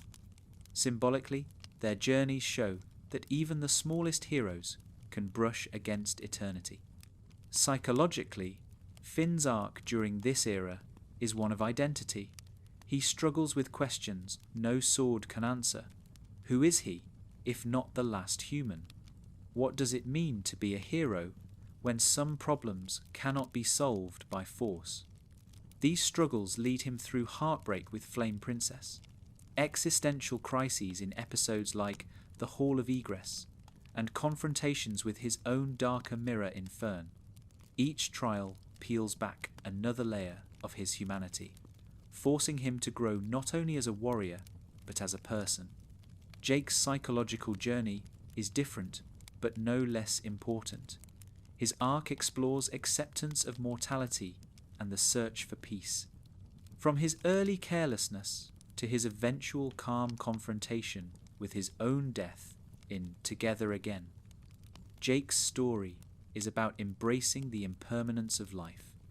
His easy humour hides a profound philosophy, that joy is found not in control, but in acceptance. This philosophy balances Finn's restless drive, reminding us that heroism is not only about striving, but also about knowing when to let go. The impact of Finn and Jake's era on Ooo cannot be overstated. They are not rulers, yet they shape the destiny of kingdoms. They are not cosmic beings, yet they influence cosmic events. They are, in many ways, the glue of Oo's history, connecting candy citizens, fire rulers, ice sorcerers, vampires, and even cosmic entities into a single story. Without them, Ooo would be a patchwork of isolated struggles. With them, Ooo becomes a stage where all these struggles converge. Symbolically, Finn and Jake represent the balance between action and acceptance, between striving and resting. Finn is the restless heart of humanity, always searching for meaning. Jake is the laid-back spirit of adaptability, reminding us to enjoy life even when it makes no sense. Together, they embody the duality of survival in a world like Ooo, to care deeply and yet to laugh freely. Their era also reminds us that history is not only about rulers and wars. Sometimes it is about wanderers, adventurers, and friends who change the world not by ruling it, but by living in it fully. Finn and Jake's adventures, silly and profound alike, weave Ooo together into a single tapestry. Their era is not only the story of two heroes, but the story of Ooo itself, learning what it means to live after catastrophe. If Finn and Jake represent the hope and resilience of Ooo, then the Lich represents its shadow, the embodiment of destruction, nihilism, and the desire for absolute silence. Where most of Oo's kingdoms and beings are strange, whimsical, or even silly, the Lich is none of those things. He is not comical, not conflicted, not redeemable. He is the pure opposite of life, a force that seeks only to end. In the grand history of Ooo, no figure casts a darker shadow than the Lich, because he is not just a villain, but a reminder of the darkest legacy of the Mushroom War. The Lich was born from the detonation of the Mushroom Bomb.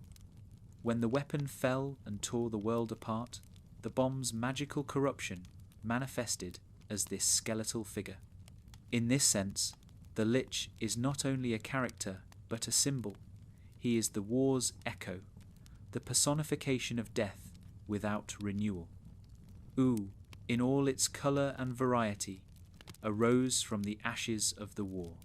The Lich is what remained of the fire itself, a creature with no purpose but to ensure that nothing survives. Unlike death, who accepts endings as part of a cycle, the Lich seeks only finality without rebirth. He is entropy in a skull-like grin. His influence first appears in the earliest days of Finn and Jake's adventures. The Well of Power, his initial prison, holds him trapped, yet his whispers still seep into Ooo. These whispers corrupt, manipulate, and seduce, showing that his greatest weapon is not brute strength, but despair. He does not need to destroy kingdoms with armies. He only needs to twist hearts until they carry his will for him. Symbolically, this mirrors the way trauma lingers after catastrophe. Even when suppressed, its shadow seeps into every corner, whispering that hope is futile. The Lich's encounters with Finn are among the most important moments of the series. Finn, the last human, embodies life's persistence. The Lich, born from humanity's worst weapon, embodies its self-destruction. Their confrontations are not just battles but mirrors.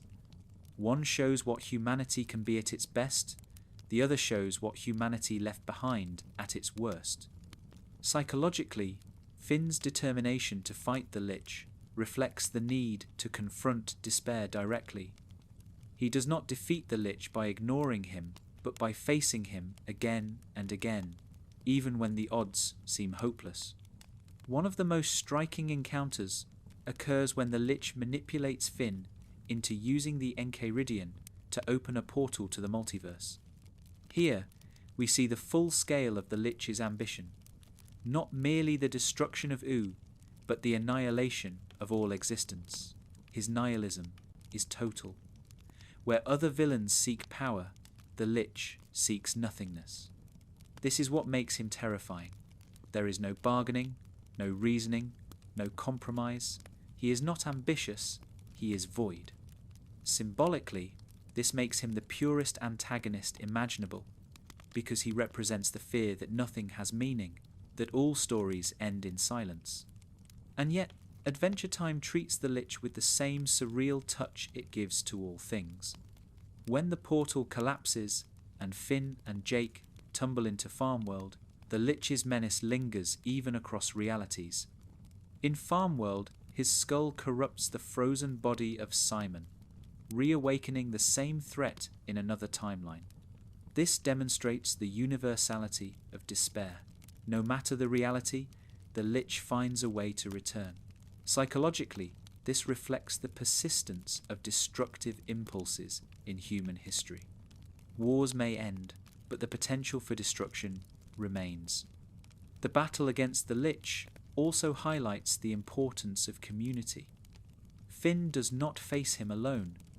Jake, Princess Bubblegum, Billy, and even unlikely allies play roles in resisting him.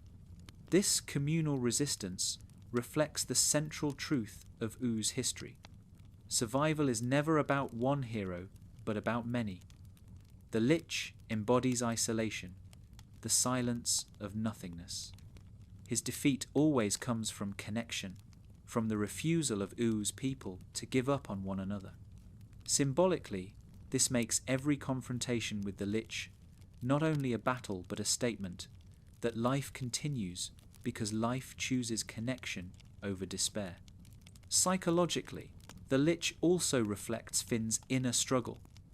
Finn's journey is not only about fighting external monsters, but about confronting his own doubts, fears, and failures. The Lich amplifies these doubts, tempting Finn to believe that nothing matters.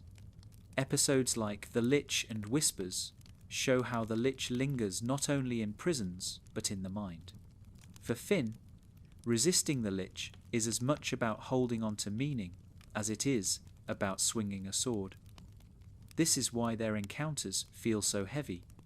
The Lich is not only trying to end Ooo, but to break Finn's spirit. One of the most profound moments in the Lich's story comes during crossover, when Finn and Jake face his Farmworld counterpart. Here, the Lich manipulates the Farmworld version of Finn into unleashing him. This parallel forces our Finn to see what he might have become if his hope had faltered. Psychologically, it is a confrontation with the shadow self, the part of every person that wonders if despair might be right. That Finn resists proves not that he is flawless, but that he chooses meaning even when faced with its opposite. Symbolically, the Lich's role in Oo's history is that of the necessary shadow. Every vibrant world needs contrast, and the Lich is that contrast. His existence makes Oo's joy more profound, its whimsy more precious. Without the Lich, Oo's silliness might feel weightless. With him, it becomes defiant, a refusal to let despair win. This dynamic reflects the real human condition. Laughter and hope mean most when they persist against darkness. The finale of Adventure Time, though not featuring the Lich as the central villain, still bears his shadow. GOLB, the ultimate force of chaos and dissolution, takes centre stage, but the Lich's legacy echoes in the recognition that destruction is never far away. In some ways, the Lich is a precursor to GOLB. Entropy in a form Ooo can confront directly, paving the way for a final confrontation with chaos itself. Psychologically, this progression mirrors the way individuals and societies move from confronting despair in personal form to confronting it in its cosmic, impersonal vastness. Ultimately, the Lich's shadow stretches across all of Oo's history. He is the scar left by the Mushroom War, the embodiment of humanity's darkest impulses, and the ever-present threat that life might give way to silence. Yet his defeats remind us that Oo's story is not about despair, but about resilience. Finn and Jake, PB, Marceline, and countless others prove again and again that connection, love, and even laughter are stronger than the void. The Lich may never be gone entirely, like despair, he lingers, but in resisting him, Ooo defines itself. Its history is not the history of the Lich's destruction, but of the world's refusal to be destroyed. The history of Ooo is not only the story of kingdoms, heroes, and wars. It is also the story of forces so vast and incomprehensible that they reach beyond the borders of the land itself. These are the cosmic powers, beings who do not simply live in Ooo, but shape its very destiny. They are not kings or queens bound to territories, but entities that dwell in the fabric of existence itself. To understand Ooo fully, we must look up and out, toward the beings who bend time, oversee fate, and embody the forces of life and death. Among the most fascinating of these entities is Prismo, the Wishmaster. Existing in a dimension outside of time, Prismo is less a god and more a cosmic roommate who happens to grant wishes. Yet his power is staggering. Through him, the boundaries between realities blur, as wishes reshape not just personal fates, but entire timelines. When Finn and Jake encounter Prismo, they are introduced to a new scale of existence. Their adventures are no longer just about saving kingdoms, but about choosing which realities deserve to survive. Symbolically, Prismo represents possibility itself, the reminder that life is defined not only by what is, but by what could be. Prismo's role also introduces one of Oo's deepest themes, the danger and necessity of desire. Wishes, in Adventure Time, are never simple. They grant what you ask for, but not always what you need. Finn's wish to erase the Lich, for instance, creates the farm world reality, 2, a place where the Lich's shadow still finds a way to spread. Psychologically, this reflects the truth that even our deepest wishes carry unintended consequences. To live is to want, but to want is to risk reshaping ourselves in ways we cannot predict. Prismo embodies this paradox with humour, warmth, and melancholy, a cosmic figure who feels less like a god and more like a friend who happens to hold eternity in his hands. The cosmic owl offers a different kind of influence. Unlike Prismo, he does not interact directly with mortals through conversation.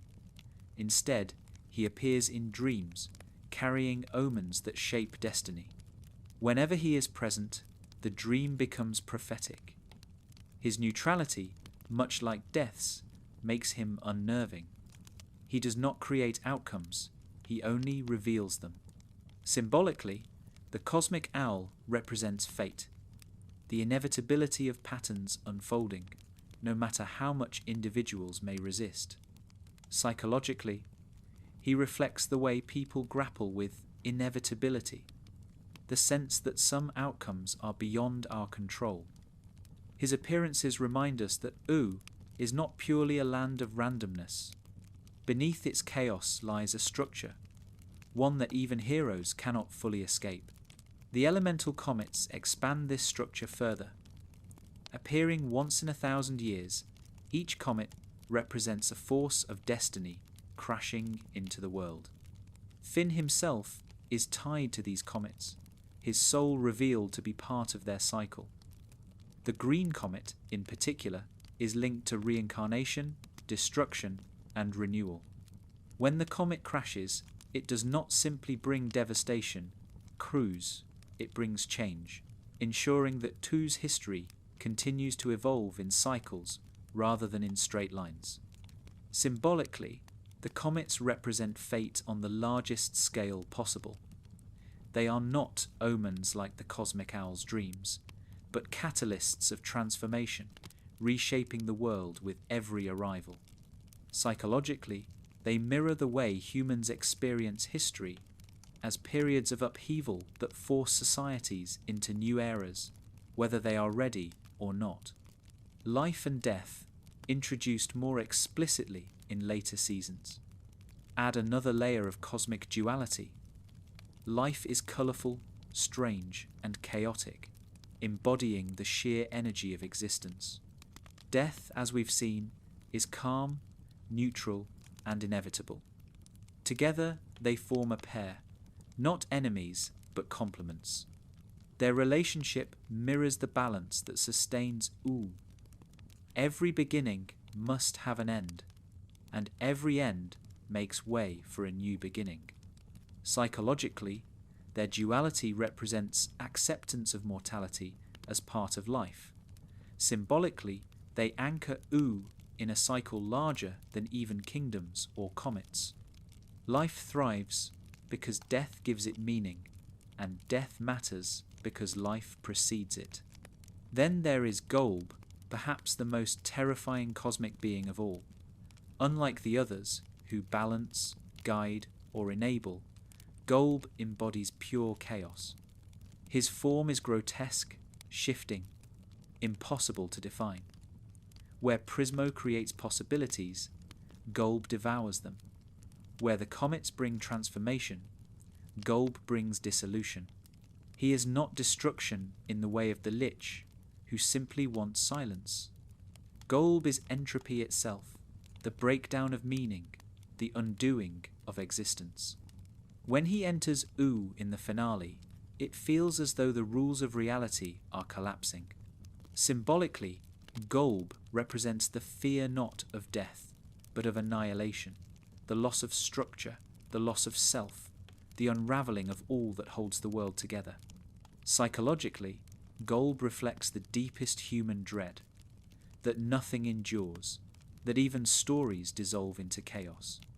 His confrontation with Simon and Betty is one of the most profound moments in the series because it pits love and sacrifice against entropy itself. Betty's choice to merge with GOLB is an attempt to transform chaos through compassion, a final act of agency in the face of incomprehensibility. Her sacrifice shows that even against entropy, meaning can be created, not by defeating it, but by choosing love within it. Taken together, these cosmic forces reveal the true scale of Oo's history. It is not only a land shaped by kingdoms, wars, and heroes, but a land constantly influenced by beings who exist beyond comprehension. They ensure that Oo's history is not linear but cyclical, not random but patterned, not stable but constantly evolving. Prismo offers possibilities. The cosmic owl reveals inevitability. The comets enforce transformation. Life and death maintain balance, and GOLB threatens to unravel it all. Symbolically, these forces show that Ooo is a reflection of the human condition on both the personal and universal scale. Individuals wrestle with desire, fate, mortality, and chaos in their own lives. Societies wrestle with cycles of destruction and renewal. Adventure Time externalizes these struggles into cosmic beings, giving shape to fears and hopes that otherwise remain abstract. This is why Ooo feels so rich. Its history is not just whimsical fantasy, but mythology in motion. Psychologically, encountering these beings forces characters and viewers to confront their own limitations. Finn, standing before Prismo, realizes that his wishes cannot erase pain. Jake, hearing the cosmic owl, accepts that some endings are unavoidable. Simon, facing GOLB, accepts that love is not about control, but about sacrifice. Each encounter with the cosmic forces pushes characters beyond personal concerns into existential reflection. They learn, as we do, that living in Ooo means living with forces far larger than oneself. Ultimately, the cosmic forces shape Ooo not by dictating its every moment, but by framing its possibilities. They are the background against which history unfolds, the architecture of fate and chaos. Without them, Ooo would be only a whimsical patchwork of kingdoms. With them, Ooo becomes a universe with depth, cycles, and meaning. Its history stretches beyond candy people and heroes into the very fabric of existence itself. And so, when we look at Oo's past, we must not only remember its wars and rulers, but its cosmic stage. Prismo, the cosmic owl, the comets, life, death, and GOLB, these are not just side characters, but pillars of its mythology. They remind us that every story, no matter how small, unfolds within a universe of forces both incomprehensible and profound. To know Ooo is to know them, because without them, Oo's history would have no sky, no destiny, and no meaning beyond itself. As kingdoms rose and cosmic forces shaped the flow of destiny, the land of Ooo was never free from conflict. Wars, rebellions, and battles scarred its history, each one leaving marks not only on its kingdoms, but on the lives of the people who endured them. These conflicts were never just about power or territory. They were about identity, survival, and the struggle to reconcile past wounds with present needs. In the great conflicts of Ooo, we see the ways trauma echoes across generations, how kingdoms clash not only with weapons, but with the legacies they carry. One of the earliest and most defining conflicts was the rebellion of Gumbald against Princess Bubblegum. At first, they were part of the same candy family, crafted from the same biomass, sharing the same origins. But Gumbald was ambitious, unwilling to remain subordinate to Bubblegum's vision of order. He sought independence and authority of his own. His rebellion revealed the fragility of the Candy Kingdom's foundation. What looked like unity was already splintering, as ambition and resentment brewed within. Bubblegum's response, transforming Gumbald and his allies into simpler forms, ended the rebellion. But it also introduced a theme that would recur throughout her reign: order maintained through control, at the cost of freedom. Symbolically, the Gumbald rebellion represents the dangers of authoritarianism and the costs of suppressing dissent. Bubblegum's scientific brilliance allowed her to maintain control, but in doing so, she denied her family their autonomy. Psychologically, this reflects her own fear of instability, her need to keep her kingdom safe, even if it meant violating the will of others. The rebellion did not disappear. It lingered as a wound, waiting to resurface centuries later when Gumbald returned. The conflict between them was not just political, but deeply personal, a battle between two visions of leadership, two sides of the same candy lineage. The Fire Kingdom endured its own great conflict, one rooted in family as well. The Flame King imprisoned his daughter, Flame Princess, fearing the destruction she might cause. His actions, though framed as protection, were also about control and fear of losing power. When Finn helped free her, the Fire Kingdom entered a new era of turmoil. Flame Princess, grappling with her powers and her identity, became both a ruler and a figure of instability. Her struggles to define her rule reflect the larger theme of inheritance in Oo's history, the difficulty of building a new path when shackled to the mistakes of the past. Symbolically, her rise shows the duality of fire, destructive when suppressed, transformative when allowed to burn freely. Marceline's stakes arc represents another major conflict, this time with the vampire court. After centuries of carrying the burden of vampirism, Marceline sought to rid herself of it, only for ancient vampires to re-emerge and challenge Ooo once again. This conflict was not merely physical, but existential. Marceline's battle against the vampires was also a battle against her own past, her identity, and her trauma. Psychologically, this arc explores the difficulty of change, the desire to shed old burdens, only to find that the past does not let go so easily. Symbolically, the return of the vampires highlights how history itself is cyclical, with old threats always waiting to resurface. These conflicts within kingdoms were mirrored by broader threats to all of Ooo. The rise of the Lich, as explored earlier, was one such existential battle. His attempt to annihilate all life-forced unlikely alliances, drawing together Finn, Jake, Bubblegum, and even cosmic forces. The fight against the Lich was not a war of armies, but a war of survival, life itself against the void. His defeat, though temporary, marked one of the great moments of unity in Oo's history, a reminder that even in its divisions, Ooo could rally against annihilation.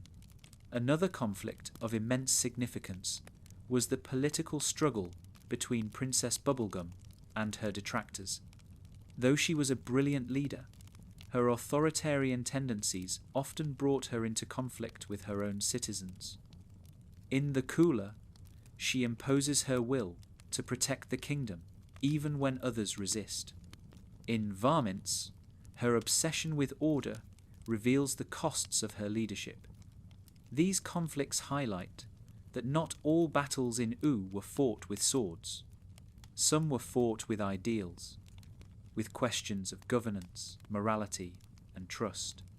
Symbolically, these struggles reflect the tension between freedom and safety, the eternal debate of how much control is justified in the name of protection. The great conflicts also extend into the personal realm, where relationships become battlegrounds. Finn's heartbreak with Flame Princess, his unrequited love for Bubblegum, and his confrontations with Fern are all deeply personal conflicts that ripple into Oo's larger history.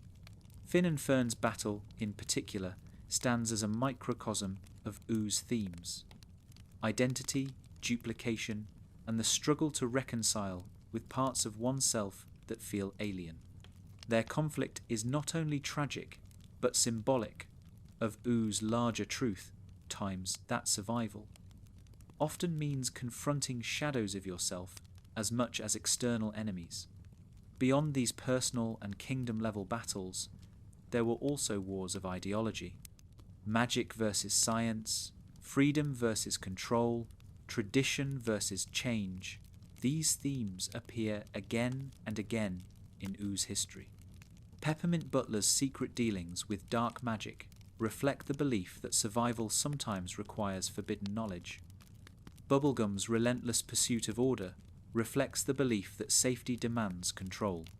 Marceline's defiance of her father reflects the belief that love must be free, not transactional. Each conflict, in its own way, reveals Oo's ongoing struggle to define itself. One of the most important symbolic aspects of these conflicts is how they are resolved. Rarely does Adventure Time depict a clean victory. Gumbald's rebellion ends in transformation, not reconciliation. Flame Princess's rise is fraught with instability.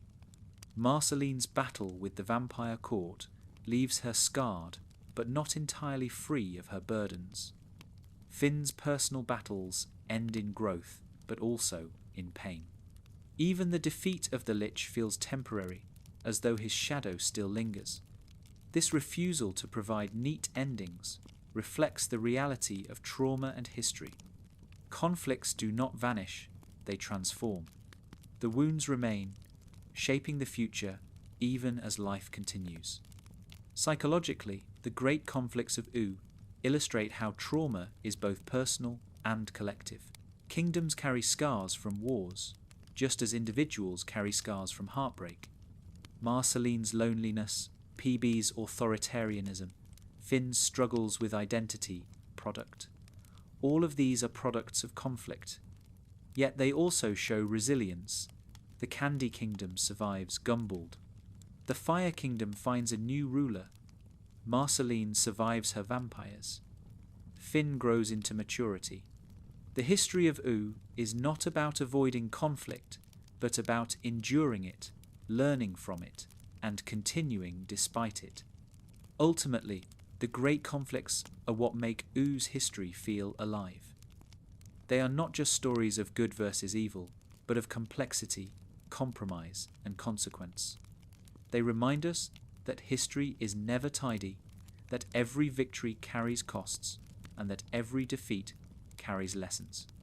In Ooo, wars are fought not just with swords and magic, but with choices, relationships, and the burdens of the past. And in those choices, Oo's history is written, not as a straight line of triumphs, but as a tapestry of struggles, each one leaving a mark that shapes the land and its people forever. Every age in Ooo carries its own energy. The early post-war world was about survival, mutation, and the rise of kingdoms. The era of Finn and Jake was about exploration, discovery, and connection. But as Adventure Time entered its later seasons, a new atmosphere began to settle over Ooo, the sense that everything was building toward an end. Kingdoms that once seemed stable began to crack. Heroes who once seemed unstoppable began to falter. And the shadow of forces beyond comprehension began to loom larger.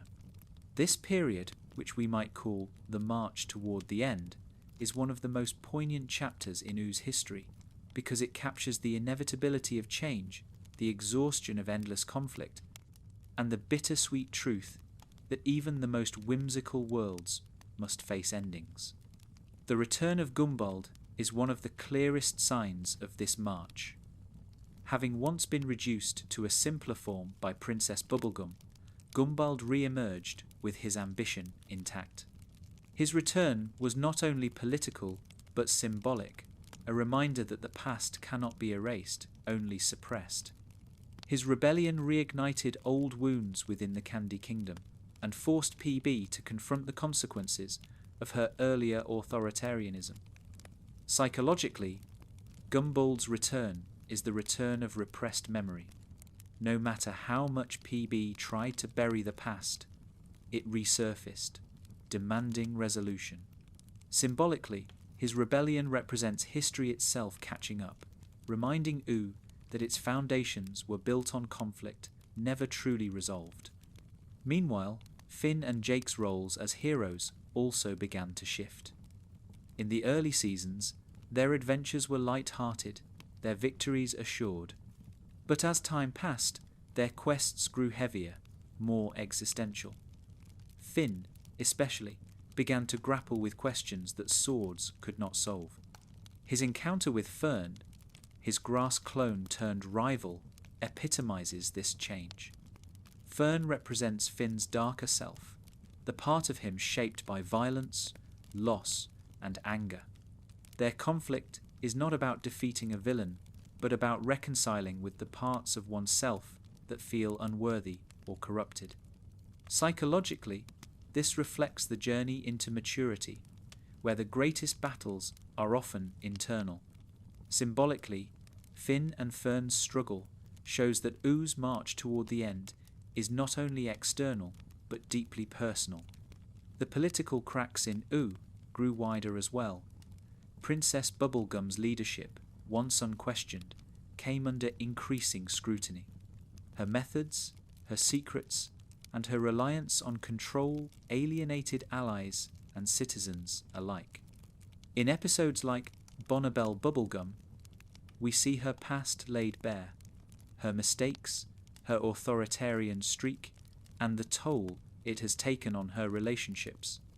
Psychologically, PB's struggles reflect the fatigue of leadership, the way power corrodes even the most well-intentioned rulers. Symbolically, her faltering authority mirrors Oo's own instability, as though the kingdom and its queen are inseparable in their decline. Other kingdoms mirrored this instability. The Fire Kingdom, under Flame Princess, faced its own challenges of legitimacy. The Ice Kingdom remained frozen in Simon's tragedy, its ruler increasingly irrelevant in the face of cosmic threats. Even the Slime and Lumpy Space Kingdoms revealed their absurd fragility.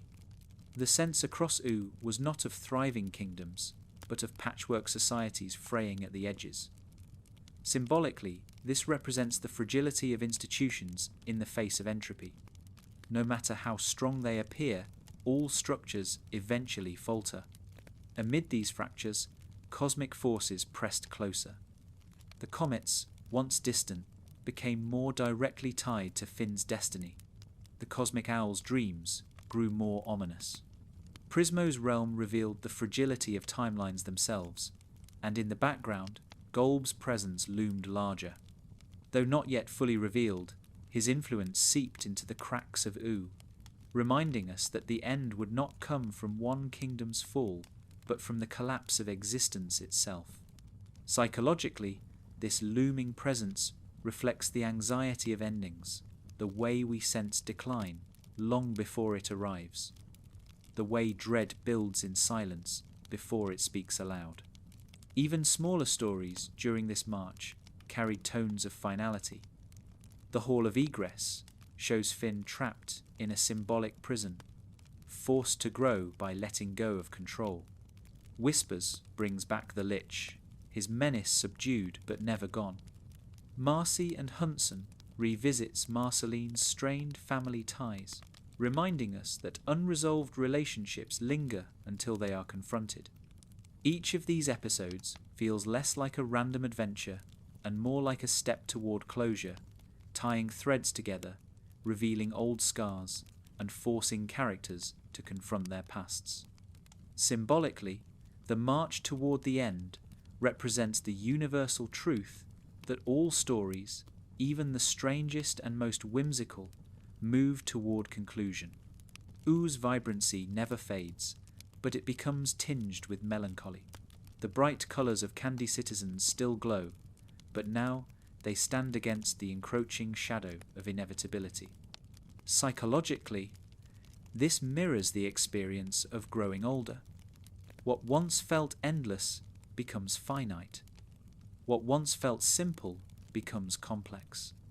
The march is not about sudden catastrophe, but about the slow realization that endings are inevitable. One of the most powerful aspects of this period is the way it balances despair with resilience. Though Ooo faces instability, its people continue to live, to laugh, to love.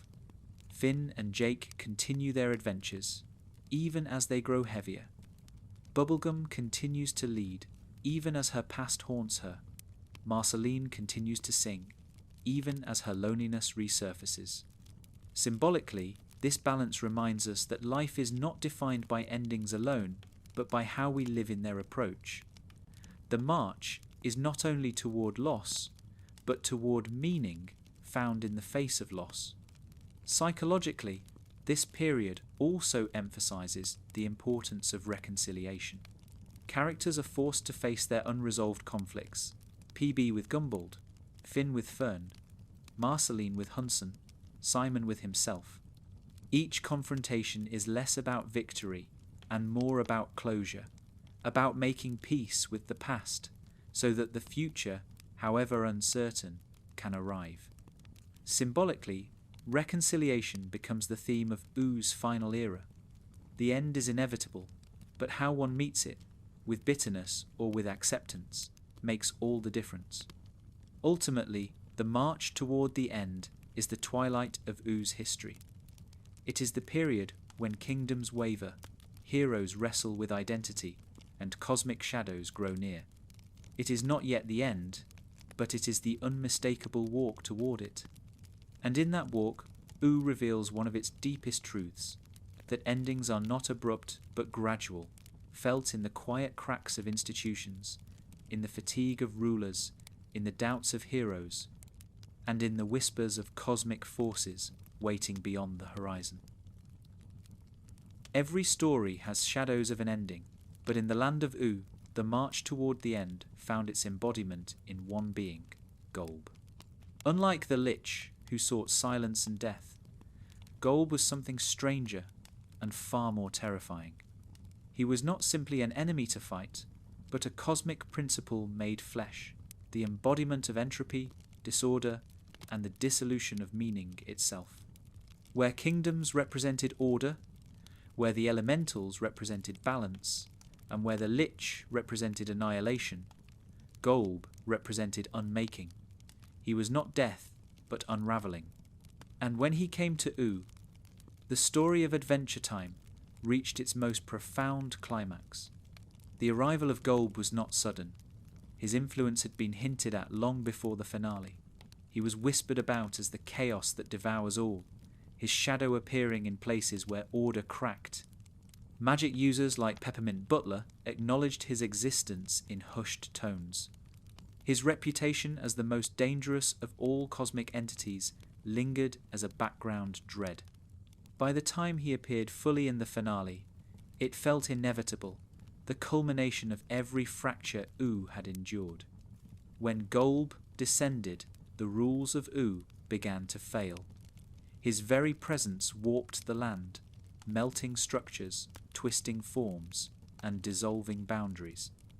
Unlike the Lich, who targeted life directly, GOLB targeted reality itself. Psychologically, this reflects the fear not of death, but of chaos. The fear that identity, meaning, and even memory can unravel into incoherence. Symbolically, his intrusion reveals the fragility of Oo's patchwork world. Built from ruins, balanced by elementals, and sustained by fragile kingdoms, Ooo was always vulnerable to the one force that could erase structure itself. Simon Petrikov's story became the most poignant thread in this confrontation. Having been freed from the crown's curse, Simon faced a life stripped of magic, but still bound by grief. His love for Betty remained his defining motivation, and it was this love that entwined him with GOLB. When Betty sought to save Simon, she chose not to destroy GOLB, an impossible task, but to merge with him, sacrificing herself to contain his chaos. Psychologically, her act is one of ultimate selflessness, but also of tragic obsession. Betty's life, defined by her love for Simon, ended in a gesture that blurred the line between salvation and self-erasure. Symbolically, her sacrifice represents love's power to create meaning even against the void. The battle against GOLB brought together nearly every thread of Oo's story. Princess Bubblegum, Flame Princess, Marceline, Finn, Jake, and countless others stood united. Enemies and friends alike fought side by side, showing that survival against chaos required unity. Symbolically, this echoes the theme introduced in earlier conflicts. That connection is Oo's greatest weapon. Where GOLB unravels, community weaves together. Where GOLB dissolves, unity resists. Psychologically, the battle represents the human impulse to stand together in the face of meaninglessness. Even if chaos is inevitable, defiance becomes its own kind of victory. What makes the finale so moving is that victory does not mean destroying GOLB. He is too vast, too fundamental to be undone. Instead, victory means transformation, turning destruction into survival, chaos into continuity. Betty's sacrifice redirects his influence, and the people of Ooo endure not because GOLB is gone, but because they have chosen to live on despite him. Symbolically, this is the essence of Adventure Time's philosophy. Life is not about defeating despair, but about living with it, finding joy and meaning even when shadows remain. Finn's role in the finale also deserves close attention. Unlike earlier battles where his sword and courage carried the day, the fight against GOLB demanded something deeper: acceptance. Finn could not slay chaos with steel. Instead, he had to trust others, to rely on community, and to accept that endings cannot always be rewritten. Psychologically, this marks his final step into maturity. No longer the boy chasing princesses or clinging to victories, Finn became the man who understood that meaning comes not from control, but from resilience. Symbolically, his arc completes the cycle of humanity in Ooo, fragile yet enduring, small yet significant. Jake's role, as always, provided balance. Where Finn wrestled with despair, Jake grounded him in love and humour. Their partnership in the finale reminded us that even in the face of cosmic dissolution, friendship remains unshaken.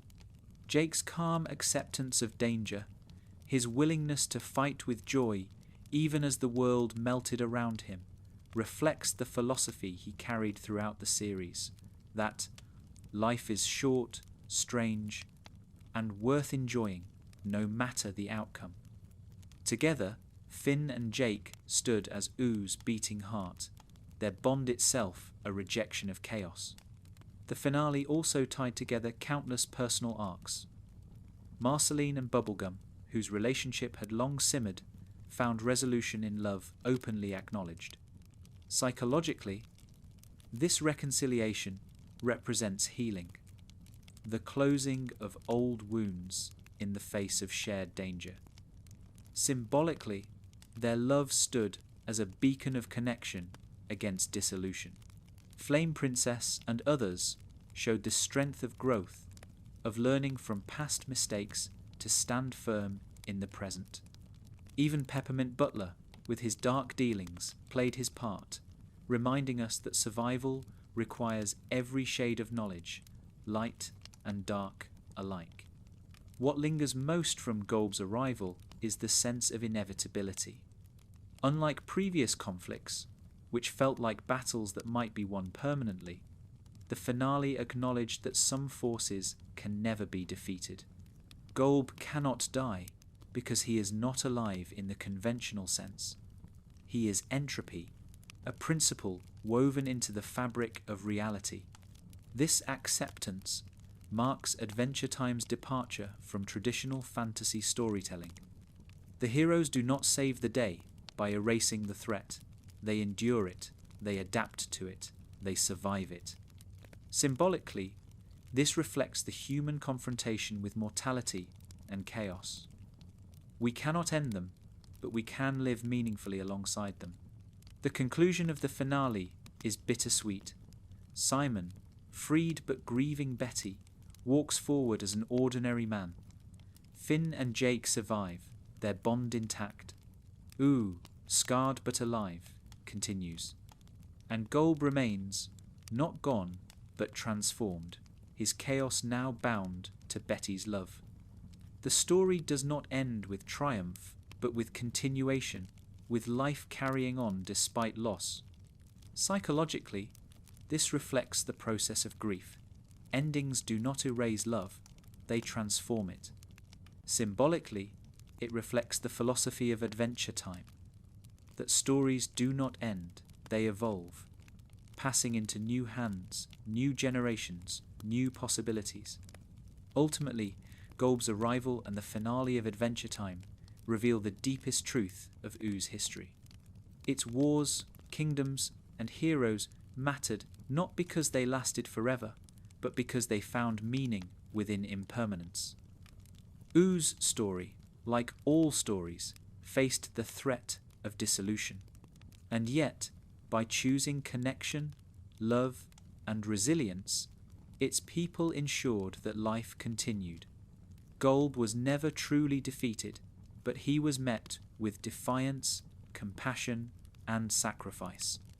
And in that meeting, Ooo found its meaning, not in eternity, but in the fragile, beautiful persistence of life.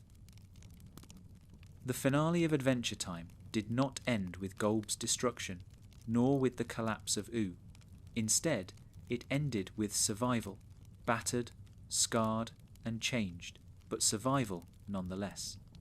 And in the quiet that followed, the Land of Ooo entered a new chapter, one less about great battles and more about continuity. This is the story of Ooo after the end, a land that faced entropy itself, lost much, and yet carried on with love, community, and the small joys that give life meaning. The most striking image of the epilogue is that of Shermie and Beth, two adventurers wandering through Ooo long after Finn and Jake's time. Their presence tells us something profound, that the story never truly ends. Just as Finn and Jake once inherited a world shaped by wars, kingdoms, and cosmic forces, Shermie and Beth inherit the world they left behind. Adventure Time reminds us here that history is cyclical.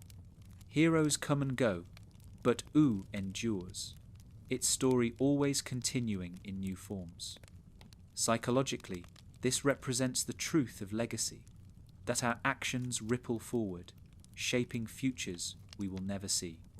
Symbolically, it affirms the philosophy that stories are not closed books, but rivers, always flowing onward. For the characters we know, the aftermath is bittersweet. Simon Petrikov, freed from the crown but burdened by Betty's loss, walks forward as a man rediscovering what it means to live without magic. His arc does not end in triumph, but in grief and survival. Psychologically, Simon represents the reality of healing. It is not neat, it is not easy, but it is possible. Symbolically, his survival shows that even after catastrophe, even after losing love, life persists. His pain becomes part of Oo's fabric, a reminder that history is not only about victories, but about carrying losses with grace. Princess Bubblegum continues her rule, her relationship with Marceline now openly acknowledged. For PB, the finale marked a reconciliation not only with her partner, but with her own past. The Candy Kingdom, once fragile and authoritarian, now moves into a more balanced era, its leader tempered by both failures and growth. Psychologically, this reflects PB's journey from control to connection, from isolation to intimacy. Symbolically, her love with Marceline embodies Oo's resilience, sweetness and shadow, science and music, woven together into something new. Marceline herself, having endured centuries of loneliness and identity struggles, finds peace in her bond with Bubblegum. For her, after the end means finally having a home, she does not need to defend with sarcasm or distance. Psychologically, this represents healing through intimacy, the triumph of vulnerability over fear. Symbolically, her music continues to echo through Ooo, a voice that carries both the trauma of the past and the joy of survival. Finn and Jake survive the finale too, though their futures are left open. They are not defined by their roles in battle, but by their enduring friendship. Their legacy is not only in the kingdoms they saved, but in the way they lived, with laughter, bravery, and love. Psychologically, their open ending reflects the truth that life continues even after great stories conclude.